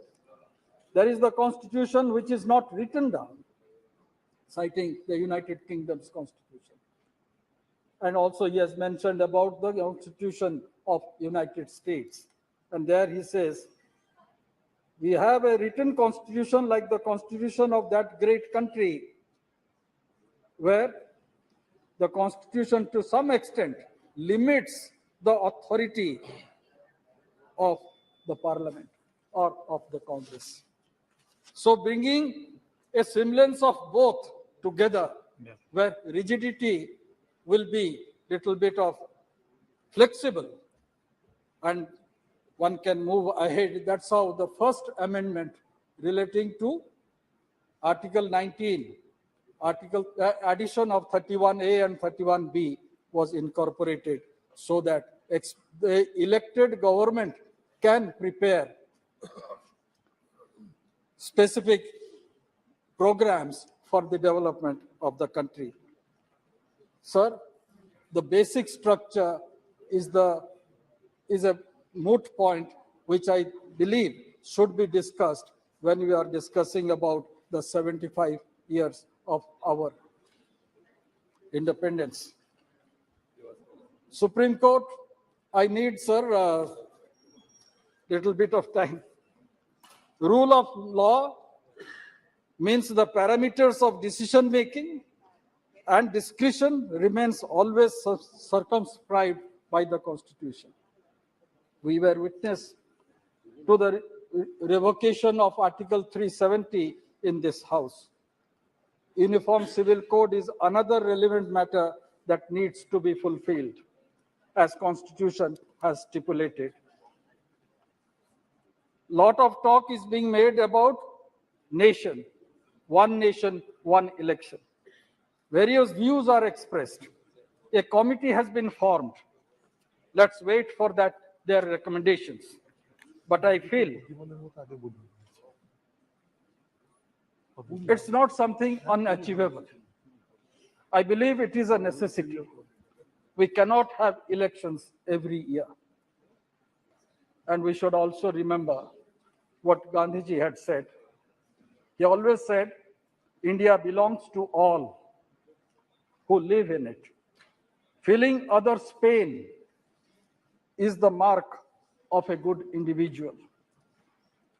And the prarthana that is also sung in all Gandhian ashrams is Vaishnava Janato Tena Kahiye. पीड़ा जो दूसरे के पीड़ा जानते हैं वही वैष्णव ही होते हैं. And that is the essence of our republic, the mantra of our constitution. Sir, during my 25 years in this house, I've seen completed silver jubilee, the important matter. I have seen stringent law being implemented like POTA in a joint session, and the division of this house relating to Indo-US nuclear treaty. I witnessed Atalji's government fall by one vote when Naitikata was given a goodbye. I had the fortune to represent our parliament in the making of the Right to Information Act. That was in 2005. I felt elated the other day when I received a small note from the then Prime Minister after criticizing him forcefully in this house relating to the nuclear agreement, and I was totally taken aback. And that demonstrated the true democratic temper of the then Prime Minister, Dr. Saab. We also GST being implemented in a midnight hour. India celebrated 25 years of independence, and the freedom fighters were presented with a copper plate by the then Prime Minister, Mrs. Indira Gandhi. On 50th year of independence, when Mr. Sangma was sitting in the chair, Parliament held special session which continued beyond midnight, as I don't know how long we'll be sitting here today, but that continued beyond midnight till 3 o'clock in the morning. On 75th year completion, not only a special session is being held, but a newly constructed magnificent Sansad Soda has been built, and session will start from tomorrow. This Sansad Bhavan functioned since 1927. The central hall was the library and became the venue of the Constituent Assembly. The Supreme Court, when it came into existence, was functioning in the Rajya Sabha house. So these are certain instances which we remember, and which we also remember. I don't know what will happen once we move out to the new Sauda. How this will be utilized. Become a museum. Before concluding, sir, I will just mention one aspect.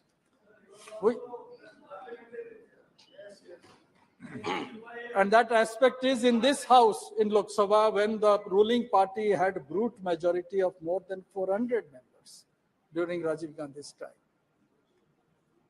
Constitution amendment was made and 10th schedule was added. For the first time in the Constitution, party was mentioned. Earlier in the Constitution, party within quote was never mentioned. It was all individual members. The rights of the individual was recognized. But after 10th schedule addition, party came into existence. Yes. And by that, all of us have lost our voice. Individual opinion we cannot express it here. Though no matter how much we oppose certain aspects of a bill, when there is a whip, the terrorism of whip is very much hanging over our head. That needs to be corrected. If not today, of course in future, I believe the people of India will correct it. Thank you. Because with rampant fractured mandate, that became a necessity. But I think it is necessary now that individual members should express themselves in this house. Unless you do that, the discussion, deliberations in the house becomes sterile. We know what Madam Supriya Sule is going to speak. We anticipate what Nishikant Dubey is going to speak. We all know. How? We also know Professor Saugat Rai Subhu, what he is going to speak. because every view today is because of the party. The party gives dictate that this is the view is to be expressed. I also follow that view. And I also follow another point, and that is we have committed ourselves to the rules and regulations of the process of the parliament. We never jump to the well. BJD perhaps is the first party never jump to the well. And this has been recognized by the leader of the house, by the deputy leader of the house, and also by the chair. No. NCP also. And that's why I say there are certain customs and regulations which needs to be maintained for a proper functioning of the house. And the best part in our constitution that is enshrined is this, that yes, I should have that strength to act. I may not accept the other point of view, but should I quarrel with him? He has a different point of view. Let me accept it. And that is what Hinduism is all about. Yes. That is what Indianness is all about. We always have different path. That is what Bharatiyata is about. That is what Bharatiyata is about. That's the reason why I would say Thank you. the other may have a different point of view. That is what Swami Vivekananda had said in Chicago's speech. It's not that I tolerate another religion. I accept that point of view. That is what Swamiji had said. Yes. So let us have that point of view here. Let us hear others, and by hearing others, we can frame our own opinion and still hold to our own opinion. With these words, Thank you. Thank you, sir. Honorable Member Shri Rahul Sheware. धन्यवाद अध्यक्ष महोदय।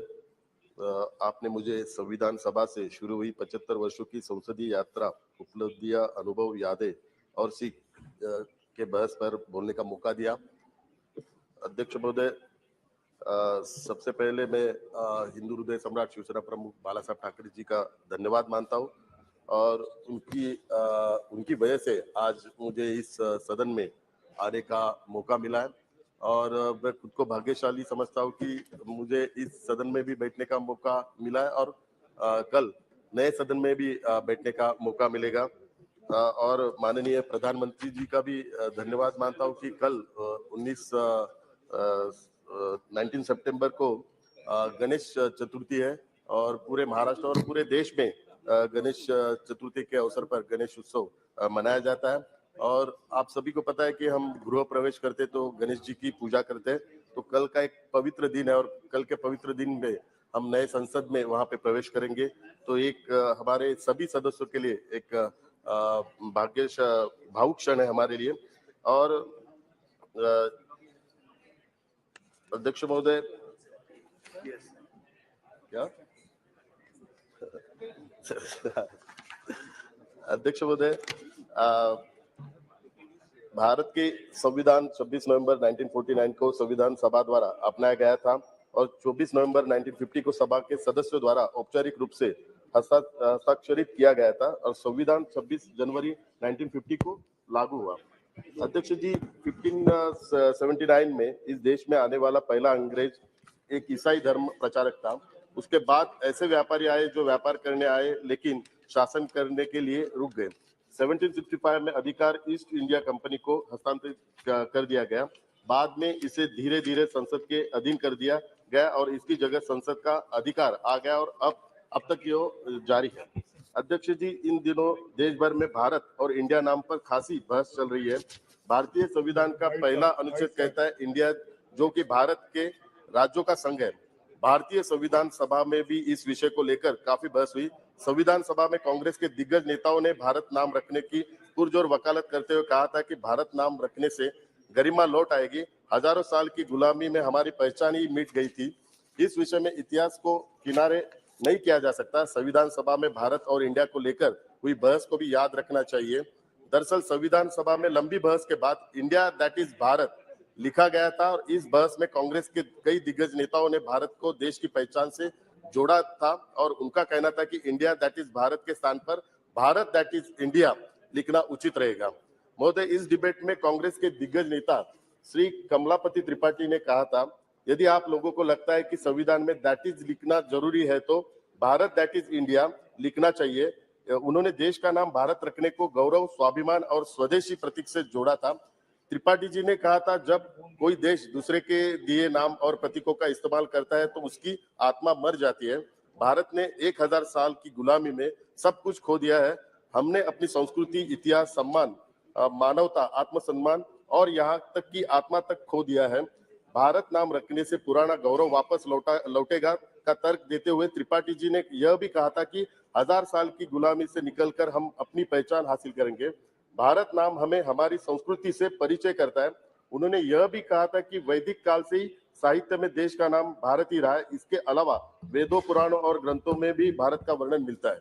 अध्यक्ष महोदय, 18 सितंबर 1949 को हुई इस बहस में स्वतंत्रता सेनानी हरगोविंद पंत ने भी भाग लिया और इंडिया शब्द का विरोध किया और कहा कि यह नाम हमें उन विदेशियों द्वारा दिया गया था जो इस भूमि की समृद्धि के बारे में सुनकर हमारे देश की संपत्ति को लूटने यहाँ आए और हमसे हमारी आजादी छीन ली।